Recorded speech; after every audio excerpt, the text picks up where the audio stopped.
Ladies and gentlemen, we are back. College football week 1 predictions. Every single college football game we will be predicting here in 2025.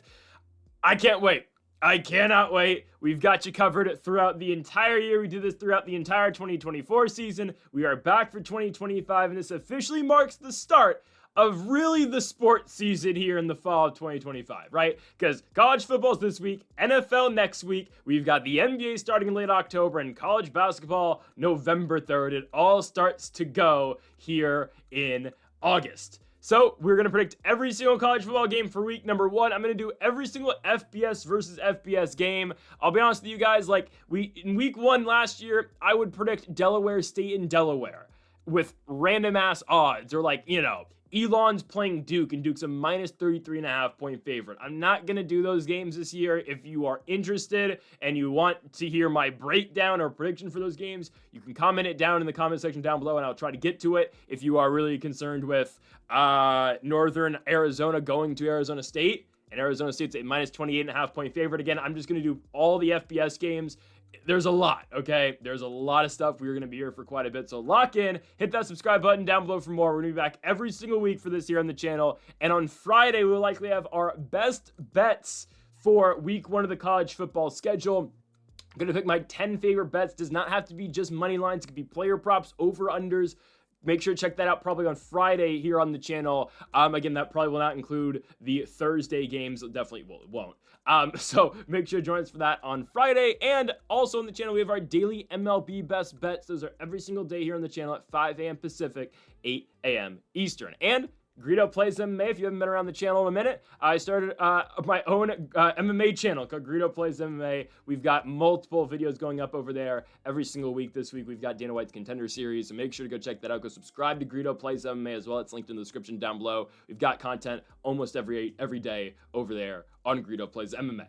Okay, let's do it. The first college football slate, same format as last year. We're going to predict every single game. I'm going to have big graphics on the screen, obviously, and then we will get on to our feature games or the best games of the week at the end of the video. Let's do it.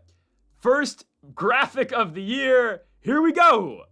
Starting off with our first game, Boise State going on the road to USF to take on South Florida.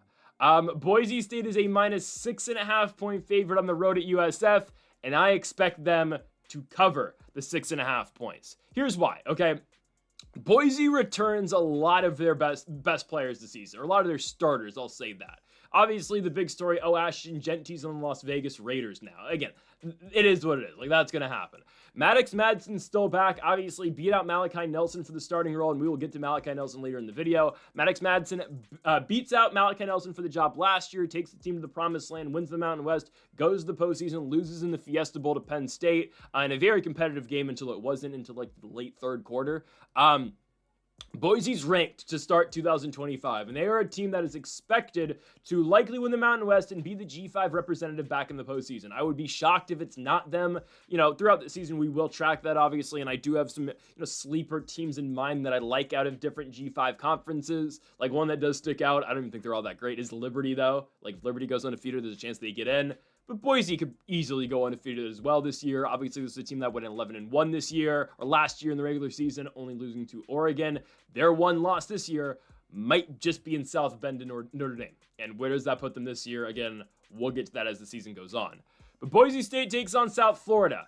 I like Boise State to win. South Florida, it was not a team that really impressed anybody last season. Byron Brown is their starting quarterback. I like Boise quite a bit here. USF obviously coming out the American Conference, just not a team that wowed anybody last season. And obviously, right, college sports now, you get a different team every single year. They were a 6-6 squad last year, though. In the American, they beat San Jose State in that 5 overtime game in the Hawaii Bowl, and Walker again. I don't know. We'll get to San Jose State later.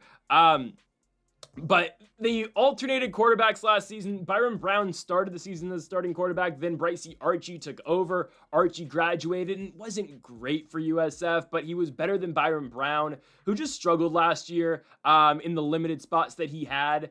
Really just struggled to get that offense moving for the most part. He's back. I don't think USF is going to see much success. They're a team that, played some really tough teams last year in Miami and Alabama and struggled early in the season. Boise's got a solid enough defense, and just because they lose Ashton Jeanty does not mean they're a bad team. Maddox Madsen's a very capable starting quarterback in college football. He could start on a lot of Power 5 rosters, at least like the top 20 schools. This is a good Boise State team. They will be very good for the rest of the season. -6.5, yeah, they will cover on the road at South Florida. Our second game of the schedule, let's go to a matchup in New Jersey. We've got the Rutgers Scarlet Knights taking on the Ohio Bobcats. I'm going +14.5 for Ohio, who is one of the better teams, honestly, in the Mid-American Conference. They were really solid last season, and in comes yet again Parker Navarro. He returns as a starting quarterback for Ohio. Again, Navarro's only going to continue to get better. This is a guy who had a pretty solid 2024 for Ohio as they finished the year 11-3. They ended up winning the Mid-American Conference by beating Miami of Ohio in the MAC championship game up at Ford Field. They dominated the Red Hawks in the MAC championship. Now, do I think Ohio's the favorite to win it this year? I don't know.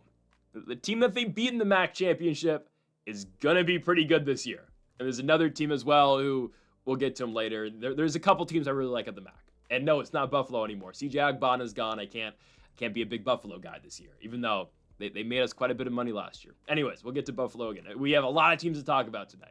Parker Navarro's back, right? Navarro leads his team to a MAC championship last year. They finished 11-3. Their only losses were Miami of Ohio the first time around in the regular season in Oxford. Kentucky on the road, they got blown out, and they lost at Syracuse. But again, look at week 1 last year for Ohio. They go on the road to Syracuse. They lose by 16 points. Okay. You're going to Rutgers this time around week number 1, and you're 14.5-point underdogs. I think they can hang. Now, again, Ohio's main running back last season, Anthony Tyus, he is now in the NFL. He's with the Seattle Seahawks. I believe he made the roster, at least their practice squad. So obviously their lead runner is not back this season. But Rutgers is a squad who is starting Ethan Kalamankis for the second consecutive season. In 2024, Rutgers was just okay. They were a 7-5 team in the regular season.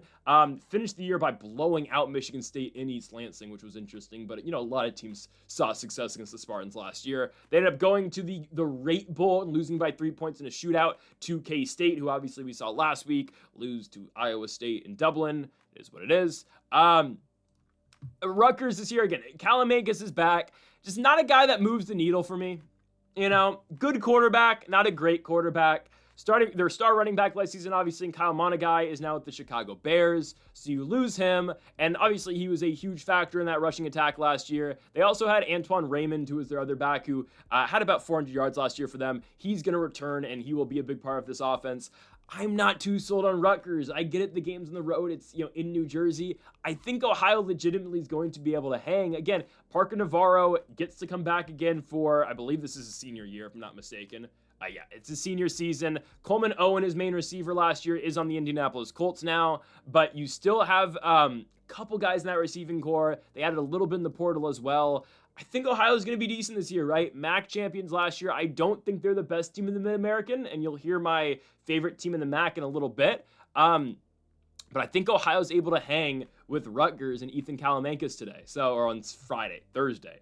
Yeah, give me the Ohio Bobcats +14.5. The G5's underrated, man. They're closer than you think they are. I'm going Ohio to cover on the road at Rutgers. Again, I think they're able to keep it close. Let's move on now to our third game, and we move now to a matchup in Raleigh, North Carolina between the NC State Wolfpack and the East Carolina Pirates.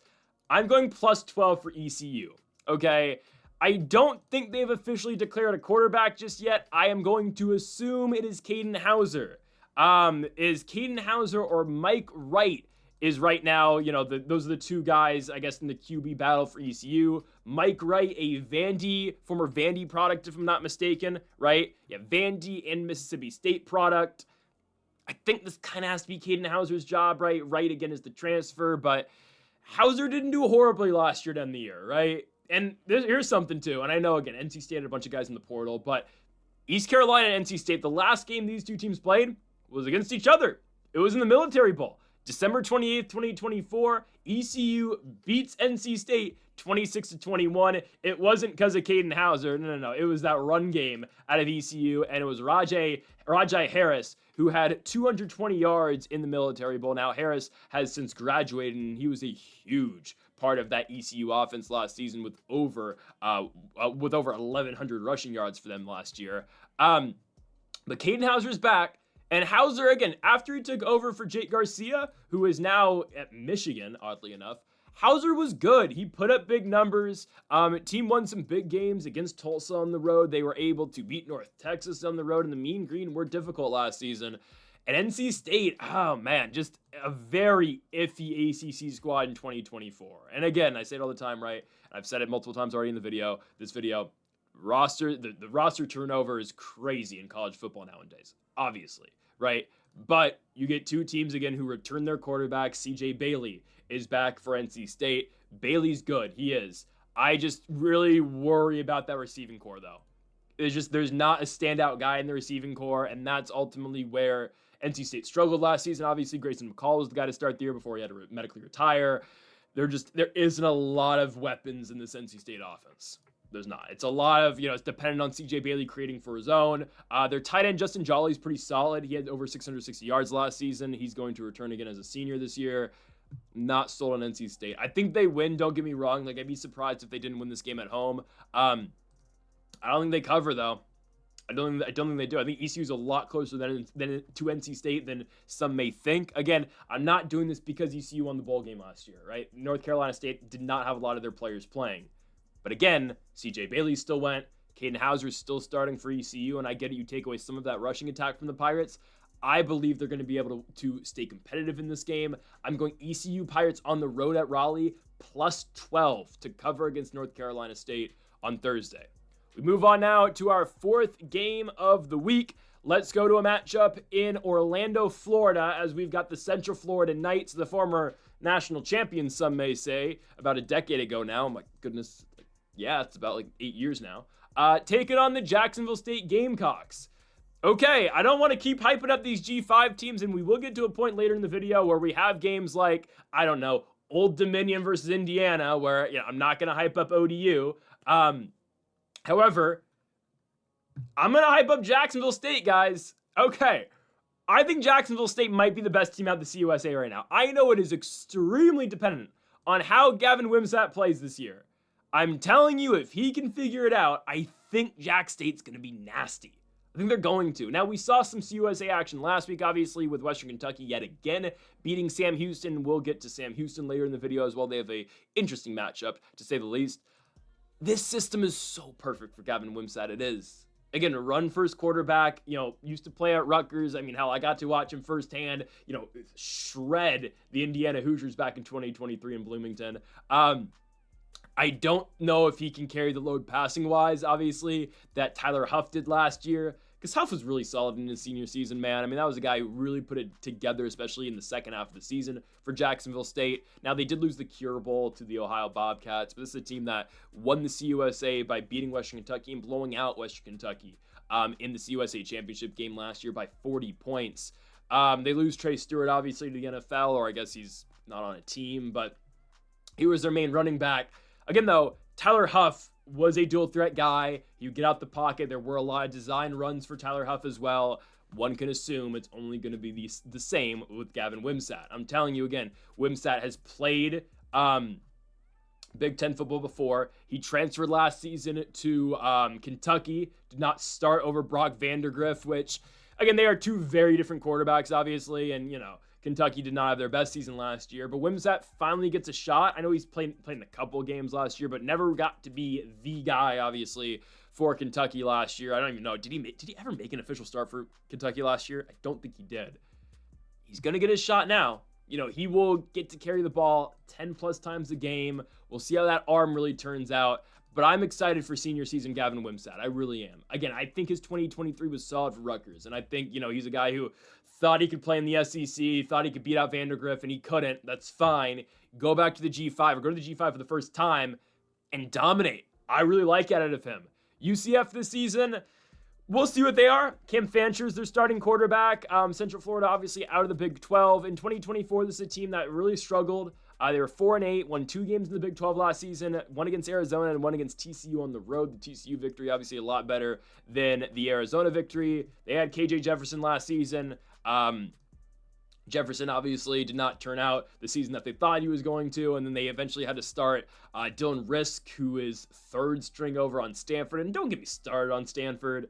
Like, you're not telling me Elijah Brown's that bad, right? Like, he's got to be better than Gulbranson. Gulbranson, oh my goodness, don't want to go at the guy, but like, what are we doing? How did Stanford lose to Hawaii? 5 minutes left, 1st and 10, and we're throwing the ball right to the defensive end. What are we doing? Like, that was so ridiculous, man. Like, that made me so upset Stanford didn't win that football game. They are going to go 1-11 this season. Anyways, not impressed with UCF. I'm not. And you lose RJ Harvey. You lose the guy for your offense last season. RJ Harvey now with the Broncos. Apparently he's not, I don't know. I don't think he's going to see the field as much as people thought. Dobbins is going to be the guy. NFL season starts in a week. We'll talk about it then. I just feel like too much is leaving UCF.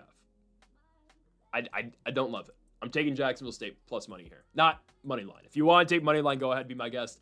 Plus 18 is good enough for me. I think Gavin Wimsatt's going to contribute enough. And I think, again, Jacksonville State, I believe in Wimsatt a lot more than I think other people do. I think he's able to really run this offense well. Give me Jack State plus 18.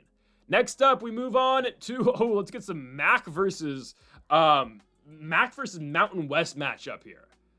Yeah, let's go to Akron, Ohio, as the Akron Zips take on the Wyoming Cowboys. Yeah, here's a matchup. Akron is a 7-point dog at home. I'm gonna do it. Yeah, I'm gonna do it. I'm gonna take Akron plus 7 here. Picking MAC teams, it's brutal, I understand, because it's the MAC and you never know what to expect. Ben Finley returns as a starting quarterback for the Akron Zips. Finley, obviously a former California product, Cal Bears product, left, came the Akron quarterback last season after Taj Bullock started game number 1 against Ohio State. Finley comes in and does a decent enough job, right? Akron was not a juggernaut at all in the MAC. They won 3 games, but closed the season probably in the best way that they could have. They lose their best running back in Jordan Simmons. He's now at Georgia State, but they finished the year winning back-to-back games in Kent, Ohio against Kent State, and I get it. The Golden Flash is probably the worst team in college football last year, and potentially Missouri State's probably worse this season. But, you know, they beat one of the worst teams in college football in their second to last game, and then they beat Toledo in their final game of the season. Tucker Gleason and Toledo, that's a decent team. They win in overtime against Toledo to close the season. They finish 4-8. I don't want to say I'm optimistic about Akron, but I do think they're able to hang with Wyoming here. I don't know why Wyoming's such a big favorite.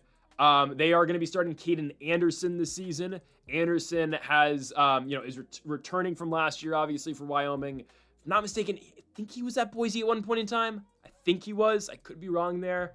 Caden Anderson played quite a bit last season, especially the second half of the year. Made a start against New Mexico in that crazy barn burner of a game where they went to Albuquerque and won a game 49-45. We'll never forget 2024 New Mexico, man. But don't worry. 2024 New Mexico lives within Utah this season. So just wait for the Big 12 champs, the Utah Utes. We'll get to them later. Caden Anderson can sling it. I get that. And yeah, Wyoming's going to be able to score points, I think, on Akron. But at the same time, I don't know, because they had that one explosion game with Caden Anderson against New Mexico. And then they had games where the offense got completely stifled. Against San Jose State, they score 14 points and Caden Anderson, only completes 4 passes. He didn't play the entire game, but still.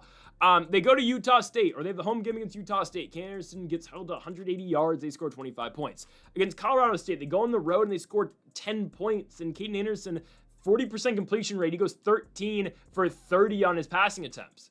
Just don't love it. I just don't. Not going to tell you Akron's some juggernaut, because they're not. I think Ben Finley fills up the stat sheet enough, and I think Akron covers. Again, am I taking the money line? No, okay? If there is an underdog that I think can straight up win, I will tell you. I think Akron's got a potential to do it. Plus 7 is good enough for me. Give me the points for Akron here on Thursday. To our next game. Let's move now to another MACtion game, but it is the Mac's Buffalo Bulls taking on the Minnesota Golden Gophers. Okay. Unfortunately, guys, Buffalo was just one of our teams last year, right? Indiana, Buffalo, I'm here to report Buffalo's not going to be one of our teams this season. Until further notice, okay? Maybe maybe need to watch more Buffalo. They're just not the same team. They lost so many great guys, you know? They're going to start Taquan Roberson this season. This is Taquan Roberson's fourth school. This guy's been in college since 2019. And now he's starting at Buffalo. 2019, he plays at Penn State. Then goes to UConn in 2022. Plays a lot in 2023. Goes to K-State last season. Could not start. Avery Johnson, obviously. And now here he is in 2025, sixth year of college. And he's playing at Buffalo. I mean, I don't know how to feel about that. It's just, I don't know. You know, it's odd. It's weird when you see 26-year-old, 25-year-olds playing college football. It just is. Now, again, this will end eventually, obviously, because, you know, COVID years are, you know, those are eventually ending. But you still get guys like Taquan Roberson, who, again, credit to the guy, right? You have your years. You might as well use them. You might as well start for a G5 college football team. Buffalo's not the same squad, though. They're really not. Okay. It's just, I feel like Ogbonna did so much for this team last year. And my point being, I don't think Taquan Roberson can replicate that. Buffalo had a really good linebacking core last season, and they lose a lot of that this year. That's my thing, right? And yeah, they got into a lot of shootouts, but their main tacklers and their best defensive guys were that linebacking core. A lot of those guys were seniors. You still bring back Aljae Henderson. He's back. 1,000-yard rusher last season. He was a monster. You bring back Victor Snow as well, and J.J. Jenkins is gone. He's still alive. He's just not playing football anymore. But J.J. Jenkins had a pretty good year last year. A decent enough year. Victor Snow, again, it was him and Jenkins. Snow's back. Aljae Henderson's back. Victor Snow's got some speed. And Aljae Henderson, if that guy can break away, oh, he's nasty. I'm just not as high on them, though, because their defense got worse.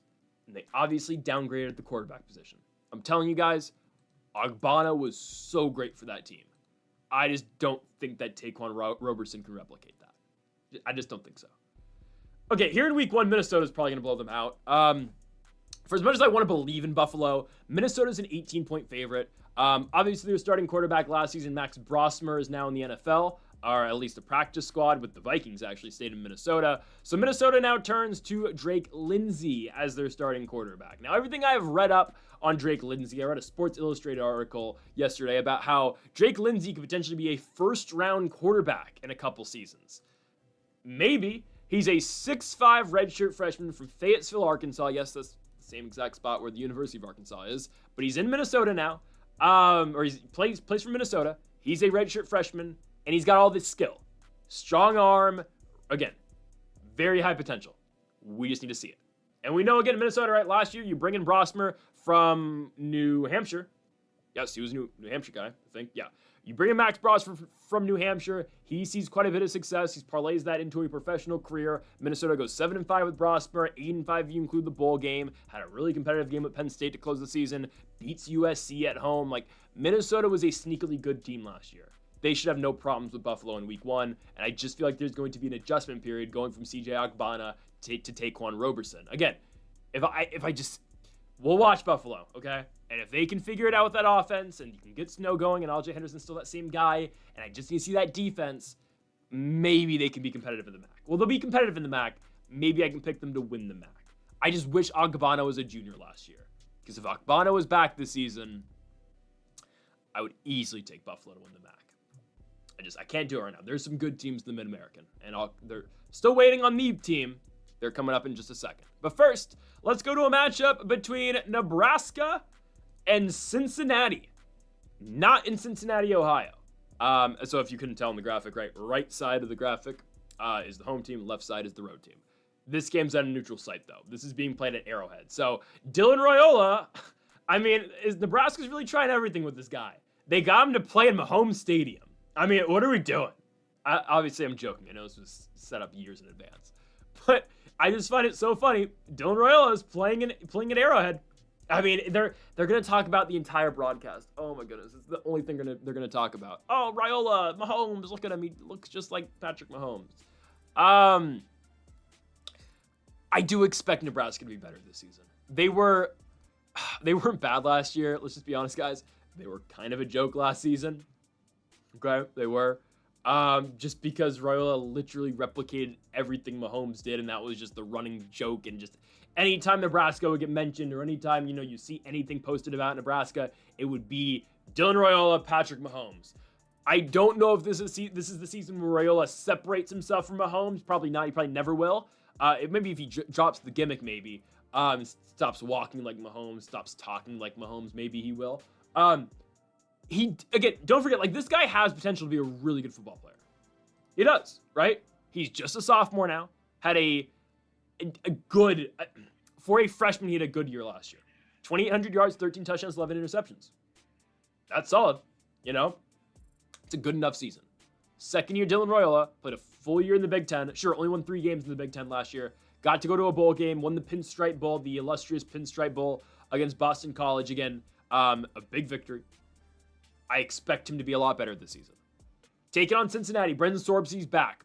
I don't know why I thought Sorbsey was a senior last year. Maybe he got another year, because I was surprised when I realized that he's back in 2025. I don't mind Sorbsey. I was once upon a time high on the Bearcats last year. I remember we took them to beat Arizona State. I think we got it at plus money or close to it last year. They beat Arizona State, biggest win of the season, and they couldn't win a game after. They start the year 5-2, and they dropped 5 straight games to not get into a bowl game. The end of the year last year was so brutal for the Bearcats. Sorbsby's back, but you go to, Raiola's hometown of Kansas City. He's playing in his home stadium in front of his people. It's just going to be difficult. I just think Nebraska defensively is going to really stifle this offense. Yeah, Nebraska struggled in the Big Ten, obviously, against elite offenses like the Indiana Hoosiers. But it's weird, man. This is why we can't forget about the 2024 Hoosiers, man. We can't. Indiana played Nebraska and beat them 56-7. Nebraska the week after, and I said this a million times last year, and obviously that's why I picked Indiana to beat Ohio State. It was looking good in the first quarter, kind of. Nebraska goes to Indiana, loses by 40-something points. They then go to Ohio State and only lose by 4 and have a legitimate chance to win that game. I don't know, man. I just feel like Nebraska's defense will really shut down the Cincinnati offense, because Nebraska's defense played well against everybody last year, relatively speaking, other than the Hoosiers. Shout out Curtis Rourke. Mendoza, it's your year this year. So I think Nebraska should be able to shut down what the Bearcats have got going again with Sorbsby. I think Nebraska's going to take this, right? Corey Kiner, best running back last year for the Bearcats. He's now at the San Francisco 49ers. Sorbsby, again, he can sling it. I get that, but I think Nebraska's got this one. I'm going -7 here on the road. For -6.5, actually, even better. -6.5 for Nebraska. Just got to win by a touchdown. I think they get it against Cincinnati. So you wanted to hear my favorite team in the Mid-American this season. Here they are. It's the Miami, Ohio Redcats. Redhawks. I've been preparing for college football season great this year, called the Redcats. Oh, Bearcats. That's why I was thinking that. Okay. You had to think about my thought process right there. The Miami of Ohio Redhawks. I think this is the best team in the Mid-American this season. I think they are. Now, unfortunately, they might start the year 0-2. They might. I think they cover against Wisconsin. It's 17.5. Do they beat Wisconsin? I don't know. They get Rutgers next week. On the road, don't love it. Then UNLV goes to their place. They are going to beat UNLV in Oxford. I firmly believe that. You might ask, why am I so high on the Miami of Ohio Redhawks? Is it because of their 2024? They were solid, right? They made the Mid-American Championship. Not entirely, Brett Gabbert's gone. About time. He was like 24 playing college football. In comes another 24-year-old. Welcome in Daquan Finn. All right. No, Daquan Finn's going to be really good this season, trust me. So if you don't know anything about Daquan Finn, he led Toledo to a MAC championship in 2023. Okay? He was a senior last year. I don't know how he got another year of eligibility, but he did. So shout out to him. He transfers to Baylor. He gets the starting job. And I'm like, all right, I'm getting pumped up for Baylor in 2024. I think, Daquan Finn can do his thing. He gets to start 2 games for Baylor, and they go to Sawyer Robertson. Robertson's now the starter. We'll talk about him in a little bit. Baylor's matchup in Waco against Auburn in week 1. Daquan Finn doesn't play. I thought it was it for him because he was a senior last year. He's back, just like how I thought Sorbsy was done. These guys are just spawning random years.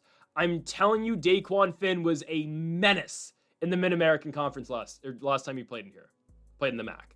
2021 through 2023, look at what Daquan Finn does in the MAC. Runs for over 600 yards in every single season, 20 plus touchdowns in every single year. He's really productive, okay? He had Toledo going. Now, is the support system as good with Miami of Ohio this year than what he had at Toledo? I don't know if I can say that. I don't think they are. But I'm telling you, this guy's going to tear up the MAC this season. He's a good quarterback who, okay, couldn't win the job at Baylor. All right. Playing at the MAC this season, I'm telling you, Miami of Ohio is going to be productive.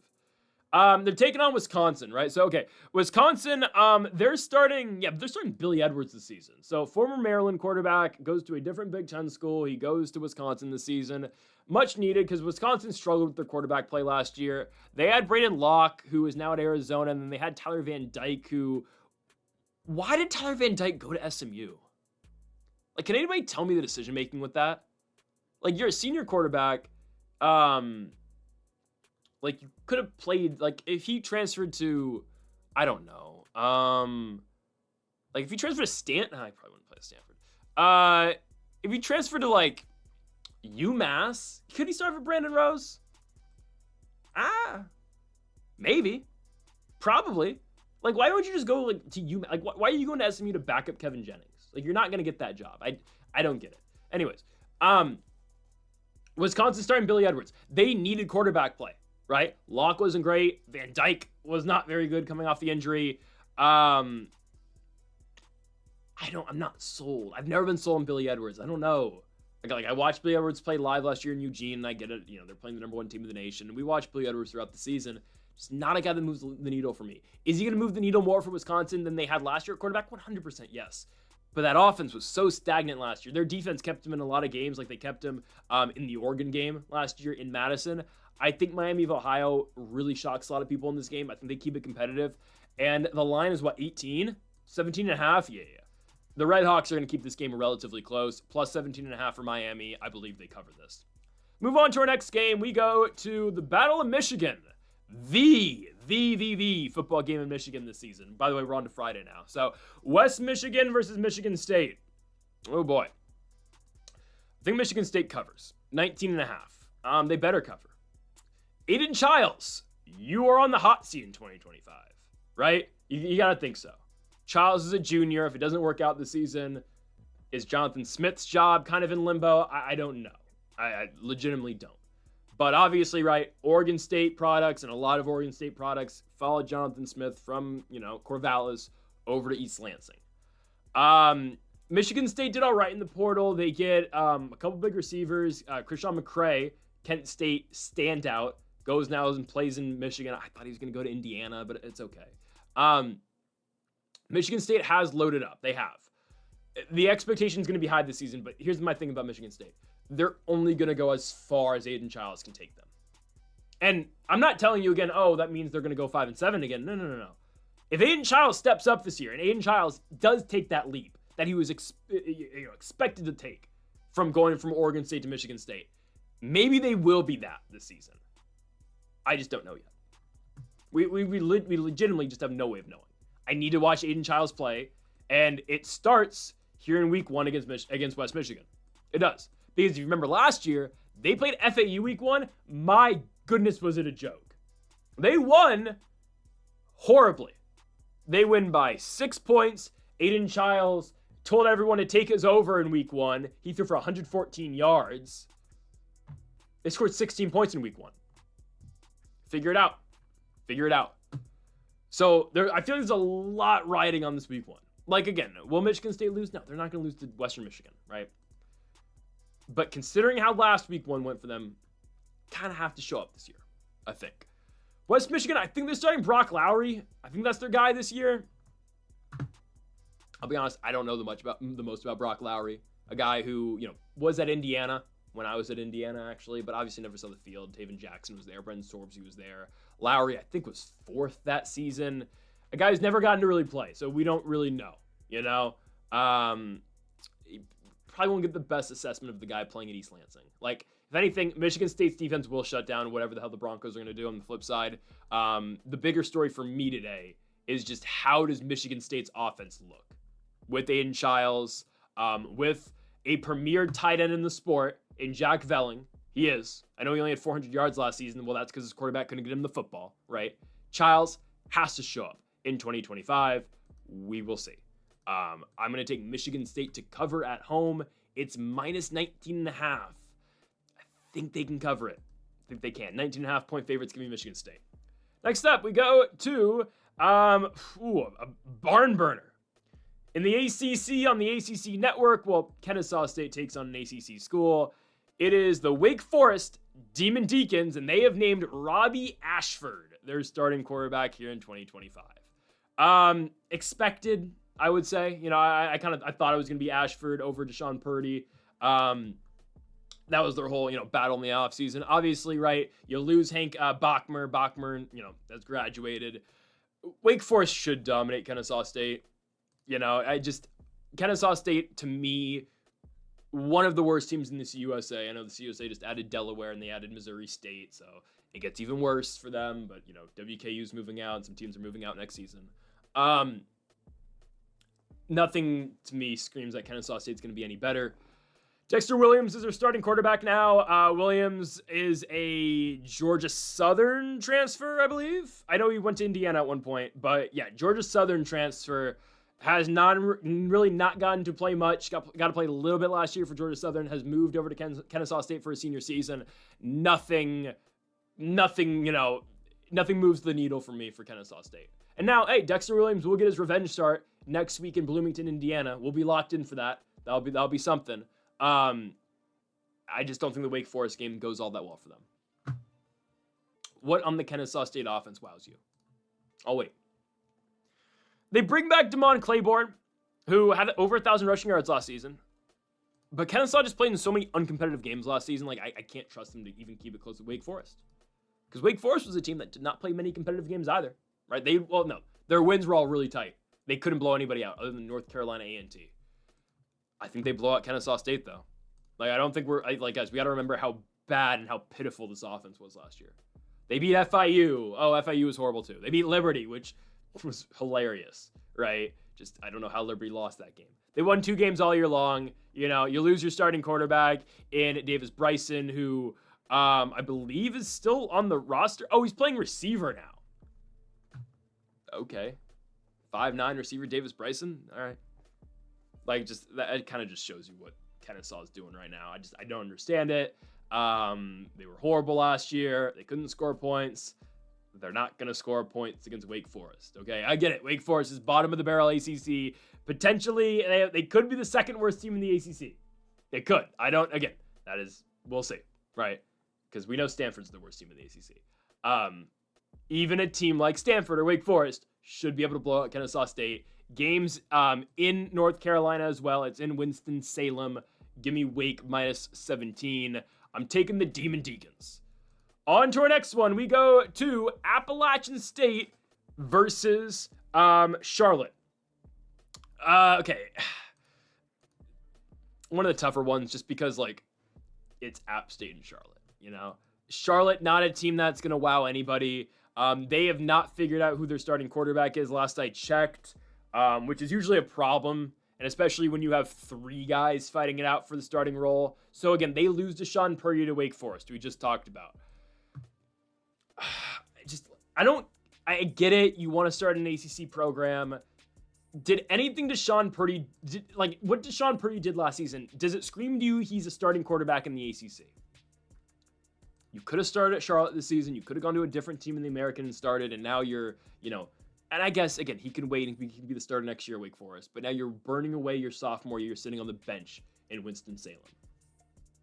Why not go out there and get more experience at Charlotte? Or go out and get more experience in the American Conference. That's just what I don't understand.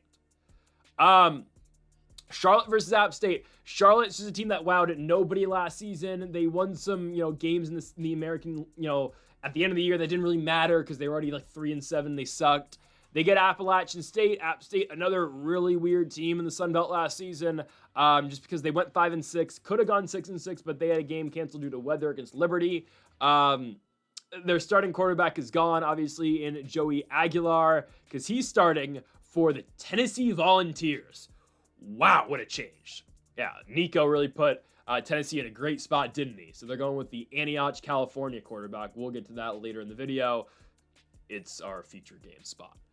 So App State has turned instead to AJ Swan as their starting quarterback here in 2025. AJ Swan is a former LSU commit, LSU quarterback. Used to play at Vandy, got to play quite a bit at Vandy in 2022 and 2023 before Diego Pavia came.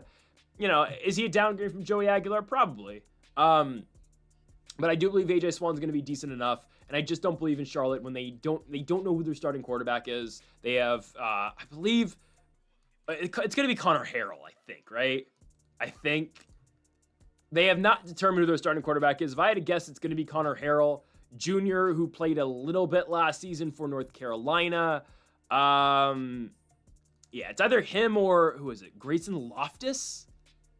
I'm not the most locked in with Charlotte football, I will be honest with you. But I believe from what I've seen, it should be Connor Harrell. Loftus is a guy who was at Duke who did not play in 2024. I think it's going to be Connor Harrell. Regardless, it doesn't matter who starts, and I get it, yes, the game is in Charlotte, North Carolina. It's at the Panthers Stadium, which means the game is going to look horrible on television because probably nobody's going to be there. No disrespect, just kind of how it goes. I'm going to take Appalachian State minus 6.5 on the road. Moving on to our next game, we go to Auburn versus Baylor. So this one's interesting.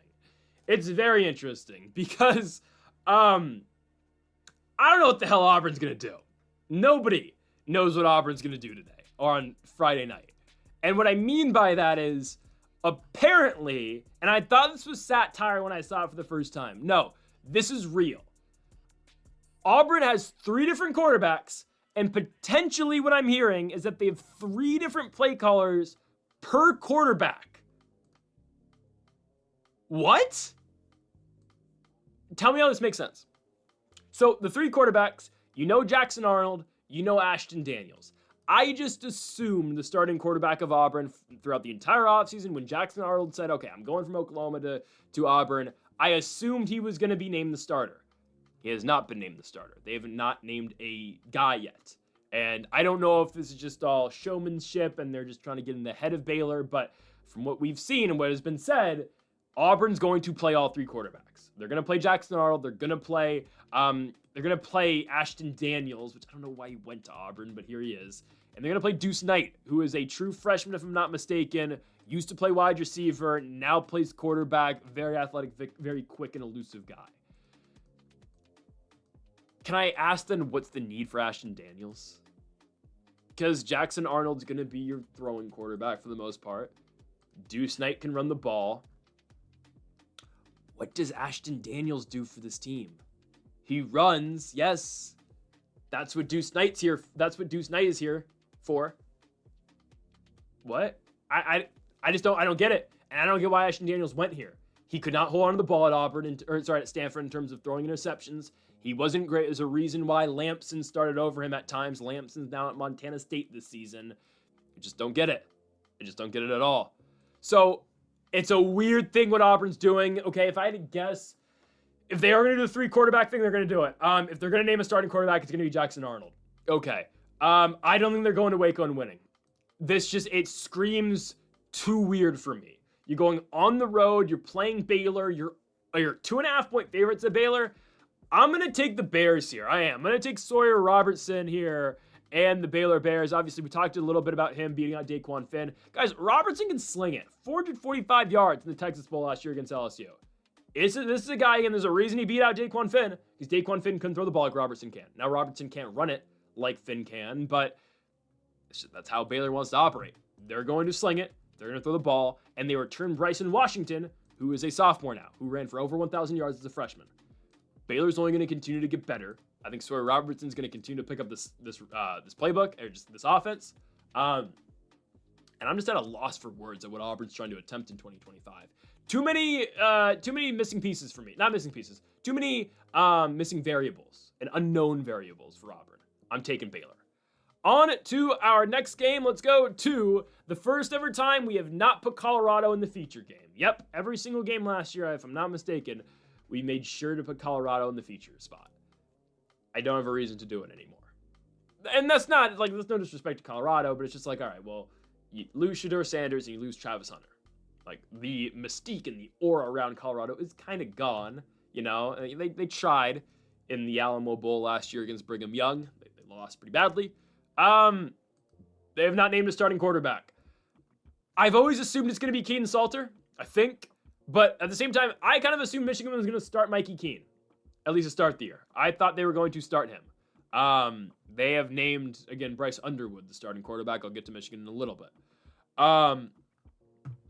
They're two very, identical situations, in my opinion, right? Mikey Keene coming from Fresno State over to Michigan. Keaton Salter coming from Liberty over to Colorado, right? They're both trying to start at big-time promotions. Obviously, Mikey Keene was, went to a much better school, at least position-wise this season. And both of them are trying to beat out true freshmen, the two best true freshman starters, or two best true freshman quarterbacks in the class. Bryce Underwood and Juju Lewis. I assume Salter's going to start. I assume. What I've seen out of Colorado, they like Lewis a lot, obviously. But I think Salter's been brought in just to start at least the first half of the season. Just to, let Lewis sit back for a little bit. I don't think they're beating Georgia Tech. Haynes King is back. He's another one of these guys. Daquan Finn, Brendan Sorbsy. I thought Haynes King was a senior last year. Apparently he's not. He's back. That's fine. Haynes King is going to shred this team. On the ground, obviously. On the feet, maybe too, right? Georgia State was good last year. They were better than a lot of people thought they were going to be. They obviously played that million overtime game against the Georgia Bulldogs. This is a decent team out the ACC. This is a higher-end ACC squad that went 7-5 last year. Again, took Georgia to 8 overtimes in 2025. Haynes King just needs to stay on the field, needs to stay healthy. They're going to go to Colorado and win. Guys, I don't think I can state how much Shedeur Sanders and Travis Hunter really carried the load for that team. I mean, there's a reason why Travis Hunter went number 2 in the draft. Shedeur Sanders should have gone in the first round, but that's neither here or there, right? Those were 2 elite guys in college football last season. They both got Heisman votes. Travis Hunter was the Heisman. It just changes now. The mindset changes. The culture doesn't really change because Deion's still there. But I'm going to cheer for Colorado this season. I just don't like the matchup week 1. Georgia Tech's going into your house, and Georgia Tech is a solid team. I'm taking the Yellow Jackets to go to Colorado, and I'm taking them to win. -4 for Georgia Tech. On to our next game, we go to Sam Houston for Sam Houston versus UNLV to Huntsville, Texas. I'm taking Sam Houston plus 10.5. So unimpressed with UNLV last week. Yeah, they win. Okay, you were supposed to win by 28 points against Idaho State. You win by 7. So welcome to Dan Mullen football at UNLV. I believe they should start Alex Orji. They're not going to. They're going Anthony Calandria. I don't like it. I don't like it. I think Alex Orji's the better quarterback. I know he saw like 15 snaps, if that. And sure, they will play Orji a little bit. They'll use him in spots. And I know for what UNLV is trying to accomplish this season, I guess Calandria is their guy. And, Jaden Thomas had a good game on the ground, right? Had that huge run, 70-yard touchdown. He went 10 carries for 150 yards. He had a great game, 3 touchdowns, right? And Jaden Bradley, really did it for them in the past game too. But again, you're supposed to dominate Idaho State. And their defense comes up with some huge stops. They, forced 4 interceptions against Idaho State. That's great. Didn't like that though. They caused turnovers, sure. You let Idaho State drive on you. That was a 5-7 team last year in the Big Sky. Just don't love it. Sam Houston, yeah, they lost by 17 points to Western Kentucky. Here's the thing though. They were in that game. They were really in that game. They made their little push in the third quarter. They took the lead in the third. They were up 24-20. Western Kentucky then just scored 21 consecutive points to ultimately win the game 41-24. Again, my point being, Sam Houston was right there. They really were. They were right there in that game. And obviously, right, Maverick McVore and Western Kentucky just ultimately pull away. Sam Houston's better than you think they are. Their defense will force turnovers. They're not bad. Hunter Watson returns. Again, he is a running threat. I just think Sam Houston's going to see a lot of success against UNLV this week. UNLV did not impress me at all last week. I think Sam Houston, even though they lost by 17 points, that's a loss you can take a lot out from, in my opinion. I think Sam Houston covers. At home, 10.5 points. Oh, yeah, give that to me. Next up, let's go to the Bay Area. San Jose State taking on Central Michigan. SJSU's a -12.5 favorite here against Central Michigan. I believe they cover that. Central Michigan does not have a starting quarterback named just yet. So who knows? Last I checked, I believe it's going to be Joe Labus. I think it's their starting quarterback. He's an Iowa transfer, if I'm not mistaken. Iowa transferred 2 years ago, started some at CMU last year, wasn't great. 7 touchdowns, 7 interceptions, 58% completion rate. Not a guy who's going to wow you. 34.2 QBR. Again, not an elite guy that Central Michigan's probably going to be starting this season. San Jose State could be the second best team in the Mountain West. They could. Because obviously that spot's wide open. Because last year that was obviously UNLV and Hodge Malik Williams. And I get it, we're really down on UNLV after one game that they ended up winning. But that team's going nowhere this season, trust me. They're not. Unless they start Alex Orji and Orji, turns into what he was supposed to be at Michigan, right? San Jose State does have to go to Texas next week, and we'll see. That'll be something. But San Jose State's, you look at San Jose State's schedule, legitimately they might go 11-1. They don't play Boise. They could go into the conference championship game, and if Boise slips on a banana peel at all in the regular season, San Jose State gets the Mountain West Championship in San Jose. They could beat Boise. They could. They were competitive against Boise last year in the first half, and Boise ran away with it. And obviously, right, the big story, I guess, surrounding San Jose State will be the loss of Nick Nash. Nick Nash obviously has moved on to the National Football League. Nash now with the Atlanta Falcons. He did all right in the preseason.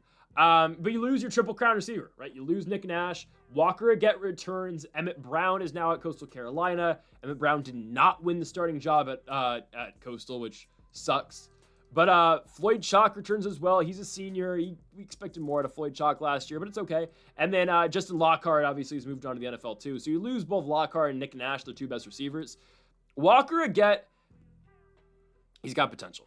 He has potential. Couldn't really put it all together last year. And we came on here every week and talked about how Emmett Brown, it's a shame he's not starting for that football team. He should have started.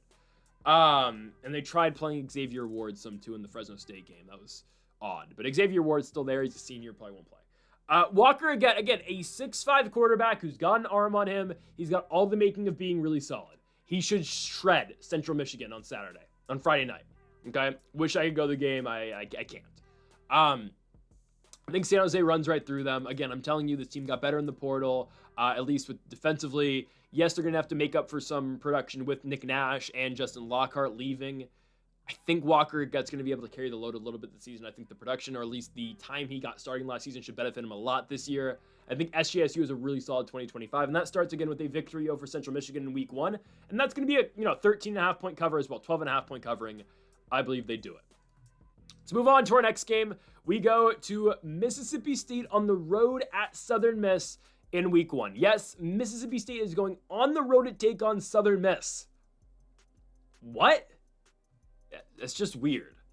It's really odd. Mississippi State is starting Blake Shapen this year. Blake Shapen played Mississippi State last year. Obviously, they struggled a lot last year, but Shapen, former Baylor quarterback, got to start quite a bit last year at the tail end of the year for Mississippi State. They are playing Southern Miss on the road. You are not telling me Mississippi State's not covering 12 points against Southern Miss here. I don't care that, it's at Southern Miss. I don't give, Oh, Mississippi State was horrible last year. Guys, Southern Miss went 1-11 last year in the Sun Belt, or just in general. They went 0-8 in the Sun Belt. Their only win was Southeastern Louisiana. They started Tate Rodemaker, former Florida State quarterback. They are now starting, oh goodness, who are they starting? They're starting, Braylon Braxton came here for his senior season, which is, it's odd. It's really odd. But Southern Miss, right, I get why he's here, because the entire Marshall team's at Southern Miss. I get that. Their coach left, and then everyone just followed him to Southern Miss. It's interesting. But you're not telling me, and again, they are a different unit from last year. I completely understand that. You're not telling me Mississippi State's losing and not blowing out their in-state, not even foes, dude. It's Southern Miss. Like, this is the type of game where you look at it, and yes, again, like Southern Miss, it's really weird what happened, right? They get Marshall's players from the same conference because their coach takes the job, so everyone follows. Braylon Braxton follows. They all do. Marshall was decent last year, but that's just college football now. And I get Mississippi State was horrible last year. They were a 2-10 team. You play in the SEC, okay? They did get embarrassed last year against Toledo early in the season. They're not getting embarrassed by Southern Miss. So Braylon Braxton's here, obviously, with the rest of the Marshall Thundering Herd. I'm taking Mississippi State, though, to still cover 12 points. Boss up. You play in the Southeastern Conference, okay? That's the simplest way I can put it, okay? Give me Blake Shapen. He started early last season. Excuse me if I said later. It was, Van Buren who started at the tail end of last year. Michael Van Buren is now with Louisiana State, backing up Garrett Newsomer. Let's go on to our next one. We go to Big Ten matchup here, or just a Big Ten team, as Maryland takes on Florida Atlantic. Maryland is a 14.5-point favorite. I am taking FAU to cover on the road. Give me Caden Vetkamp. Yes, Caden Vetkamp goes from Western Kentucky now over to Florida Atlantic. I think it's a great move. I think it is, right? Vetkamp got got Western Kentucky in the COSA championship game last year. They ultimately lost it, right, to Sam Houston, but he was solid last season. Caden Vetkamp was more than solid. He now comes to FAU to take on Maryland, who is starting, I believe, Malik Washington this season. They still have not determined their starter. I think it's going to be Malik Washington. Could be wrong. I believe that's who they're going to start. They're 6'5". I believe he's a true freshman, if I'm not mistaken. Again, though, that's the thing, right? You don't have a starting quarterback set. You're starting a true freshman, first ever collegiate football game. FAU's not as bad as you think they are, right? Caden Vetkamp's here. This offense is going to score. FAU was not a horrible bunch last season in the American. No, they went 3-9. They were pretty bad. Yeah, I'd take that back. No, they went to Tulsa last year, though, and dropped 63 points in their head. Right? Like, that's got to mean something, right? Cam Fancher, is now at UCF, like we talked about earlier. That's an upgrade. I don't care what anybody says. I don't care if Fancher is playing in the Big 12 now. No, going from Fancher to Caden Vetkamp is an upgrade in my opinion. FAU is going to be better in 2025. They started Tariq Starks at the end of last season. He's now at Howard playing in the MEAC. I think Vetkamp's going to have a good year. I think he's going to. I'm going to take FAU here to cover the 14.5 points. Their main production guy last year was CJ Campbell. Campbell's now at Rutgers. Like Campbell, was one of their leading receivers and obviously their leading rusher. He is now, again, with the Scarlet Knights in the Big Ten. I think FAU is really competitive in this spot. I think they're more competitive than you think they are. They got better in the offseason. Maryland loses their starting quarterback in Billy Edwards. Now they don't have a starting quarterback. They're still scrambling to determine who that's going to be. To me, that screams, okay, chaos. I'm going to take their opponents. Give me the Owls. Give me FAU on the road plus 14.5. So move on to our next one. Oh, goodness. Purdue versus Ball State. Ugh. Give me Purdue. Here's why. Okay, Purdue, I know what you're thinking. Oh, Purdue can't beat anybody by 18 points, let alone, just win a game. They can't beat anybody by 18 points. Well, I do understand that. Ball State's at the bottom of the barrel in 2025. They are. Legitimately one of the worst teams in college football is Ball State, just like Purdue, right? Purdue is right there with them, and I don't think this is going to be a good year for Purdue at all. Ryan Brown is starting this season for Purdue. What can we expect? I think we can expect him to look good for the first 2 weeks. That's what I will say, right? I think he's going to look good in the Ball State game. He'll look really good against Southern Illinois, and then they'll play USC, they'll play Notre Dame, and then it's going to all come crashing down, okay? It's just Purdue, man. It's Purdue and football. Those two things just don't work hand in hand with each other, right? And obviously, hey, the Hoosiers changed that last season. So football and Indiana, they go hand in hand now. Not Purdue, right? Indiana, Purdue, I said last year, they're the fifth. No, they were the fourth best. They could have been the fifth best college football team in the state last year. Would they have beaten Ball State last year? I don't know. They were both so horrible. Purdue won their first game against the Sycamores of Indiana State 49-0. They then proceeded to not win a single game after. And the most points they scored in a single game was 20. Oh, no, they scored 49 against Illinois. I forgot that happened. And then Ball State beats Missouri State in week number 1 and then wins 2 more games the rest of the way. They beat Kent State on the road. That's no accomplishment, unfortunately. And they beat Northern Illinois by 2 points. Kyle Kelly's their starting quarterback. He had 8 yards last season. Hasn't started since 2023. Yikes. They did not do well in the portal, like we can expect. They're Ball State. Their starting quarterback last year is now at Tulane, and we'll get to Tulane in a little bit and their interesting quarterback situation, which I can't find the most about right now, so we'll get to that later. I'm not taking Ball State, okay? I wouldn't bet on this. It's Purdue. Don't bet on Purdue in football, okay? And the basketball team, we'll see what they do this year. Give me Purdue minus 17.5. I would not bet it at all. Okay, final bet of the graphic, then we've got another one of these. I know I took a whole hour on this graphic, but Is what it is. You know, we're locked in for college football this season, man. I feel like I'm way more prepared this year for college football season than I was last year. So I know this video is gonna be really long. It's probably gonna be like 2.5 hours. I'm pumped for college football, man. What can I say? All right, I've been excited. Final game on this graphic, then we get into another one in a second. We have got on the road at Northwestern going to Tulane. So again, I said earlier we're gonna talk about Tulane's quarterback situation. So that I don't know who's starting. Because I've been looking at this, and I still don't completely understand what's going on. So excuse me for this, right? I don't know who's starting week 1 for them. I know it's not Caden Samoza, who is the guy we were talking about earlier from Ball State, the Ball State starter. He's nowhere near the starting picture for Tulane, right? He's still a sophomore. It's either, is it Brendan Sullivan or is it Jake Retzlaff? I don't know. I really don't know. Because he didn't play in their scrimmage, Brendan Sullivan, right? Iowa transfer, now at Tulane. He did not play in their scrimmage. Sorry, yeah, Iowa transferred from Northwestern and then played at Iowa. Okay. Jake Retzlaff leaves BYU, will get suspended at BYU for having premarital sex. Okay. So he leaves Brigham Young, and now he's at Tulane. But he just got to Tulane like 4 weeks ago. So I don't think he's starting right away. Right? And obviously the suspension is not holding up everywhere, right? Because this is just, you know, it's just a BYU rule. So I don't know who's starting. And I'm looking this up. I can't find an official, like, all right, this guy's starting. Like, I don't know. Because I'm seeing Brendan Sullivan didn't play in their scrimmage. Jake Retzlaff got here 3 weeks ago. And then there is, you know, Samoza from Ball State, but I don't think he's supposed to be in the starting picture. So who's starting? I don't know. I don't know. I think it's between Sullivan and Retzlaff. But is Sullivan hurt? I think.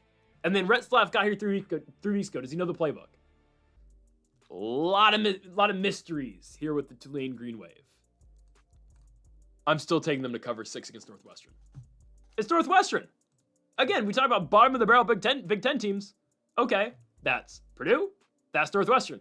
Now, obviously, football was not the main story last season of Northwestern. Football, if you know what I'm talking about. They won 2 games last year in the Big Ten. They beat Purdue and they beat Maryland on the road, which was really surprising. They went to Maryland and won. Northwestern this season, they are starting Preston Stone. Okay, SMU starter kind of last year. Kevin Jennings obviously became the guy, so Preston Stone had to leave for his senior year. Again, I feel like Preston Stone was a senior last season, but he's still around college football, so he's at Northwestern now. Stone's not horrible, it's just Kevin Jennings is really good. So obviously Stone was not the starter. He was the starter in 2023, 2024. Here comes Kevin Jennings, who's great, and Kevin Jennings takes over the starting role. Again, Kevin Jennings will be in the Heisman picture this season. I know he was horrible in the playoffs. That was one game, okay? I still really believe in Kevin Jennings. Yeah, Preston Stone makes the Northwestern offense better. What's around him? What else does Northwestern have? Their best game of the year last year was against Duke. I thought they were going to beat Duke. Like, in terms of, like, I was watching the game, and I was like, oh my goodness, they're going to beat Duke. At home. They didn't. Duke won double overtime. Northwestern had opportunities. They had a field goal to win that game. They couldn't convert. They couldn't win that Duke game, and their season fell apart after. I'm not sold Northwestern. The offense is abysmal, okay? And I believe whoever starts for Tulane, again, don't get me wrong, if Retzlaff was here the entire offseason, 100% he's starting right away. He's going to start eventually. It's just a matter of when. I don't know if he knows the playbook yet or if he's entirely locked into that. He's a better quarterback than Brendan Sullivan. It's not even close. I'd hope Retzlaff starts. You know, took BYU to a pretty good season last year. For obvious reasons, he couldn't stay. I'm going to be taking Tulane -6. Whoever starts. If it's Retzlaff, even better. If it's Sullivan, I still think they get it done. Because what the hell's going on with Northwestern?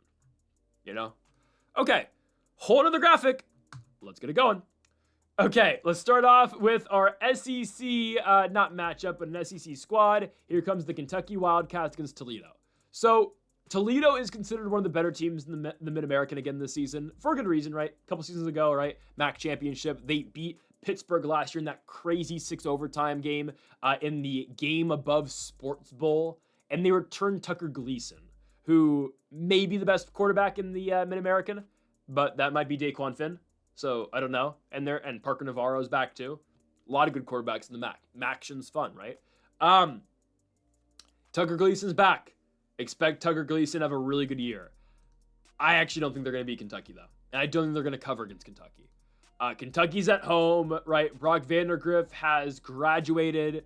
Gavin Wimsatt, obviously, is now at Jack State. So welcome in Zach Calzada. Haven't heard that name in a minute. Calzada is back. I actually think this is a great move. Zach Calzada is now back in the Southeastern Conference. He was the starter at Texas A&M in 2021. He goes to Incarnate Word for 2023 and 2024 and was actually amazing for Incarnate Word. Again, kind of the opposite way. Like I was going to say, Cam Ward's a former Incarnate Word quarterback, but obviously he went from Incarnate Word to Wazoo. But it's okay. Zach Calzada goes down to UIW and plays pretty well. Takes Incarnate Word to the playoffs last year. They beat Villanova in the first round and then just ran it, obviously, to the Jackrabbits and Brookings. That's always going to be a tough game.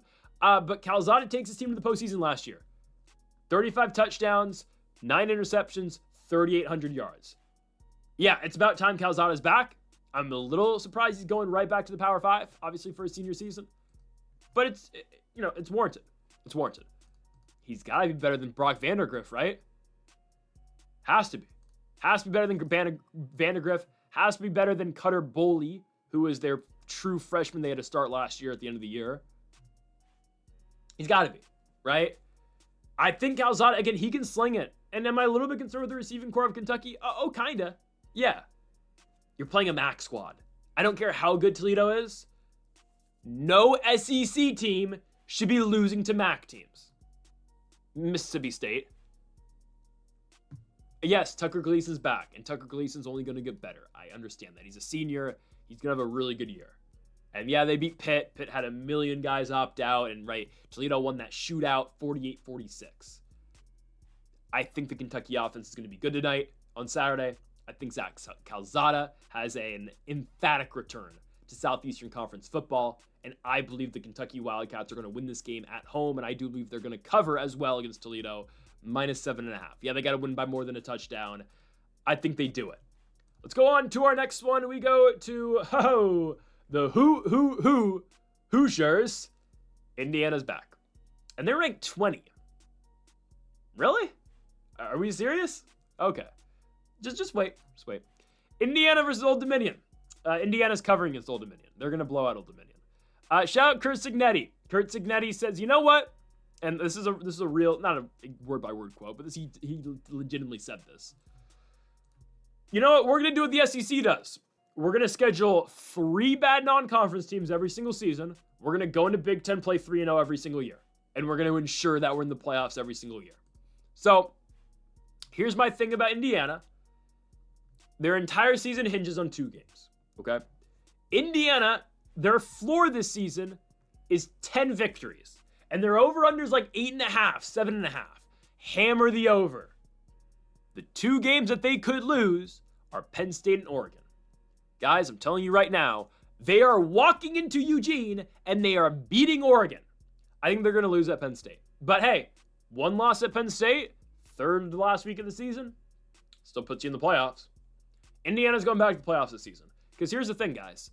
For as great as Curtis Rourke was last season, I got his jersey hanging right there. You can't see it. For as good as he was, welcome in Fernando Mendoza, who may be, and no, definitely was, the number 2 quarterback in the transfer portal last season. I can't say number 1 because Carson Beck, and we'll talk about Carson Beck in a little bit. I'm telling you, Fernando Mendoza is a game changer in 2025. He is. Fernando Mendoza, he balled out for Cal last year in the ACC. Had some games where he was forced to throw 56 passes against the Demon Deacons and had to throw the ball a million times. Sure. Get this guy in a Big Ten team with Big Ten receivers with one of the best offenses in college football. Oh my goodness. I'm telling you, this is going to be good this season, man. It's going to be really good. Elijah Sarrett might be the best receiver in the Big Ten. Jeremiah Smith. We'll see. I'm telling you, just watch out. Watch out for that connection. I'm telling you, Elijah Sarrett's going to go crazy this year. Taven Jackson obviously leaves Indiana. He's at UCF now. It makes sense. You know, he's the same year as Fernando Mendoza. But I'm telling you, Indiana, they bring back a lot of the same guys offensively, at least in the receiving core. They do, right? Elijah Sarrett's back. Omar Cooper. Last year had a big year. He's back as well. Miles Price is now with the Minnesota Vikings, but you bring back Cooper, you bring back Elijah Sarrett. Really all we need, you know? Keyshawn Williams now with the Pittsburgh Steelers too. And obviously, Justice Ellison and Tyson Lawton, are they've graduated. But bring back those two receivers, and I'm telling you again, Sarrett's an elite receiver in college football, 100%. Indiana does extremely well in the portal yet again because it's just what they do. They get Fernando Mendoza. This is an elite team in college football. Just wait. They're going back to the playoffs. They will go to Oregon. They will win. Debating whether or not I should go to Eugene for that game. I might. If they're undefeated, which they should be going to that one, like as long as they don't lose to Illinois, I'll consider going to Eugene for that game. I'm all over Indiana this season. They're going to blow out ODU in week 1 just because that's what Indiana does against bad football teams. Look at last year. They beat Purdue by 66 points. They beat up on bad football teams. Colton Joseph's going to start for ODU this season. He's a sophomore at Newport Beach, California. Started some last year. Not a horrible player. He's a dual threat guy. He's going to run. He's going to look to run first. Had as many rushing touchdowns as he did passing touchdowns last season, but come on now. ODU don't stand a chance in Bloomington, Indiana. Bloomington is a football city now. It is. Until the basketball team figures it out. I don't know. Give me the who shares. Indiana minus 22.5. And maybe we're just better now that Trey Galloway's not on campus anymore. That was such a random stray. I apologize. I don't know why I had to get that out. No, actually, Trey Galloway played well last year. I need to stop. That was messed up. Trey Galloway pissed me off at the beginning of last college basketball season. Redeemed himself in a huge way to close the season. Anyways, Indiana minus 22.5. Again, I apologize, Trey Galloway. Okay, Penn State, Nevada. Oh, great. Don't bet this. Just don't. Penn State's a 44-point favorite. I don't know. Is Nevada potentially the worst team in the Mountain West? Yeah, they're horrible. They really are.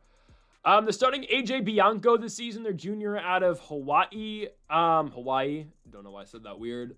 I have no hope for Nevada. Like, legitimately, guys, I'm not going to pick many FCS games this season. We might do Nevada Sac State next week because Sac State, I think, is going to beat Nevada. Sac State's decent, man. They got guys this season. Just you wait. Like, I'll do a segment about Sac State next week. Ooh, they did well in the portal. They might be starting Rashada too this year. I don't know. Anyways, a former ASU guy, obviously, right? Nevada's so bad. They are. They won 3 games last year. They beat Troy on the road. They beat Oregon State because Oregon State was kind of a joke last season. And they beat Eastern Washington. They won 3 games all season long. Yeah. They went to Minnesota. They lost 27-0. So part of this is, okay, yeah, Nevada sucks. The other part of this, and somehow I don't know how they took SMU to such a close game in week 0. They only lost to SMU by 5 points last year. Partially, again, the 44-point line is because Nevada's horrible. At the same time, Penn State legitimately is one of the best teams in college football, if not the best team in college football. Drew Aller, there's a reason, again, he is projected to be a top 15-ish pick next season. Arguably the best quarterback in college football. I wouldn't say he is. We'll get to that later. He's got all the skills, man. He's got all the skills. Penn State, right, went to the semifinals last season, lost in the Orange Bowl to Notre Dame. You bring back both of the running backs. Both had 1,100 yards last season, Katron Allen and Singleton. They're both back. Oh, boy. Because it's to the point where, okay, it's not like Drew Aller needs to take over the game. Because they got, their backs are so great. Now, Tyler Warren's in the NFL, first-round pick to the Indianapolis Colts. That's great. Aller loses his main guy. It's not like Penn State doesn't have an abundance of talent to come back up. Come on now. Penn State minus 44. AJ Bianco starts for Nevada. Good luck. Nevada, again, might be the worst team in the Mountain West this season. They will not win more than 4 games. Again, I think Sac State might beat them. Give me Penn State. Next up, all right, hear me out. Marshall plus 39.5 at Georgia? Yeah? I don't know. Actually, I might need to change this, guys. Yeah, I'm sorry. I have to change this. I'm going Georgia minus 39.5. I have to change this. Sorry. So yeah, the graphic's wrong here. Originally, I was going to go Marshall plus 39.5, but then I came to the realization that, okay, wait. New Georgia era, Gunnar Stockton at the helm, which I think it's a downgrade from Carson Beck. I know what they're trying to run, it might help them, but I think it is kind of a downgrade. I think to myself, though, all right, Georgia, the reason why I was going to go plus 39.5 for Marshall was just how Georgia played UMass last season. Like, that game was, it was a 38-point victory for Georgia, but it wasn't a straight blowout, right? Like, Massachusetts scored some. They had some decent drives. And Georgia struggled to score some last season. I think they're going to open up the offense way more now, though. Just because, and here's the thing. What Kirby Smart and Georgia wants to do this season, they get to do what they want more now with Gunnar Stockton. I feel like, not that they were handicapped with Carson Beck, because I do believe Carson Beck is still a top 10 quarterback in college football, and you're going to hear my little spiel about Carson Beck later in the video. We do the feature games. But Gunnar Stockton allows them to open up the offense more. You put him on the run. You put him on boots, right? Again, Beck's a great talent, but for what Georgia wants to do, you get a more mobile guy. You get a guy who's willing or wants to escape the pocket more, get on the outside. I just feel like Gunnar Stockton helps them more, at least in a game like this. And I think Carson Beck, his situation, that helps Carson Beck more. And Carson Beck's going to have a tremendous and a phenomenal season. I'll get to that later. Marshall, too, again, like, it's just, you lose all your guys because your coach leaves. Man.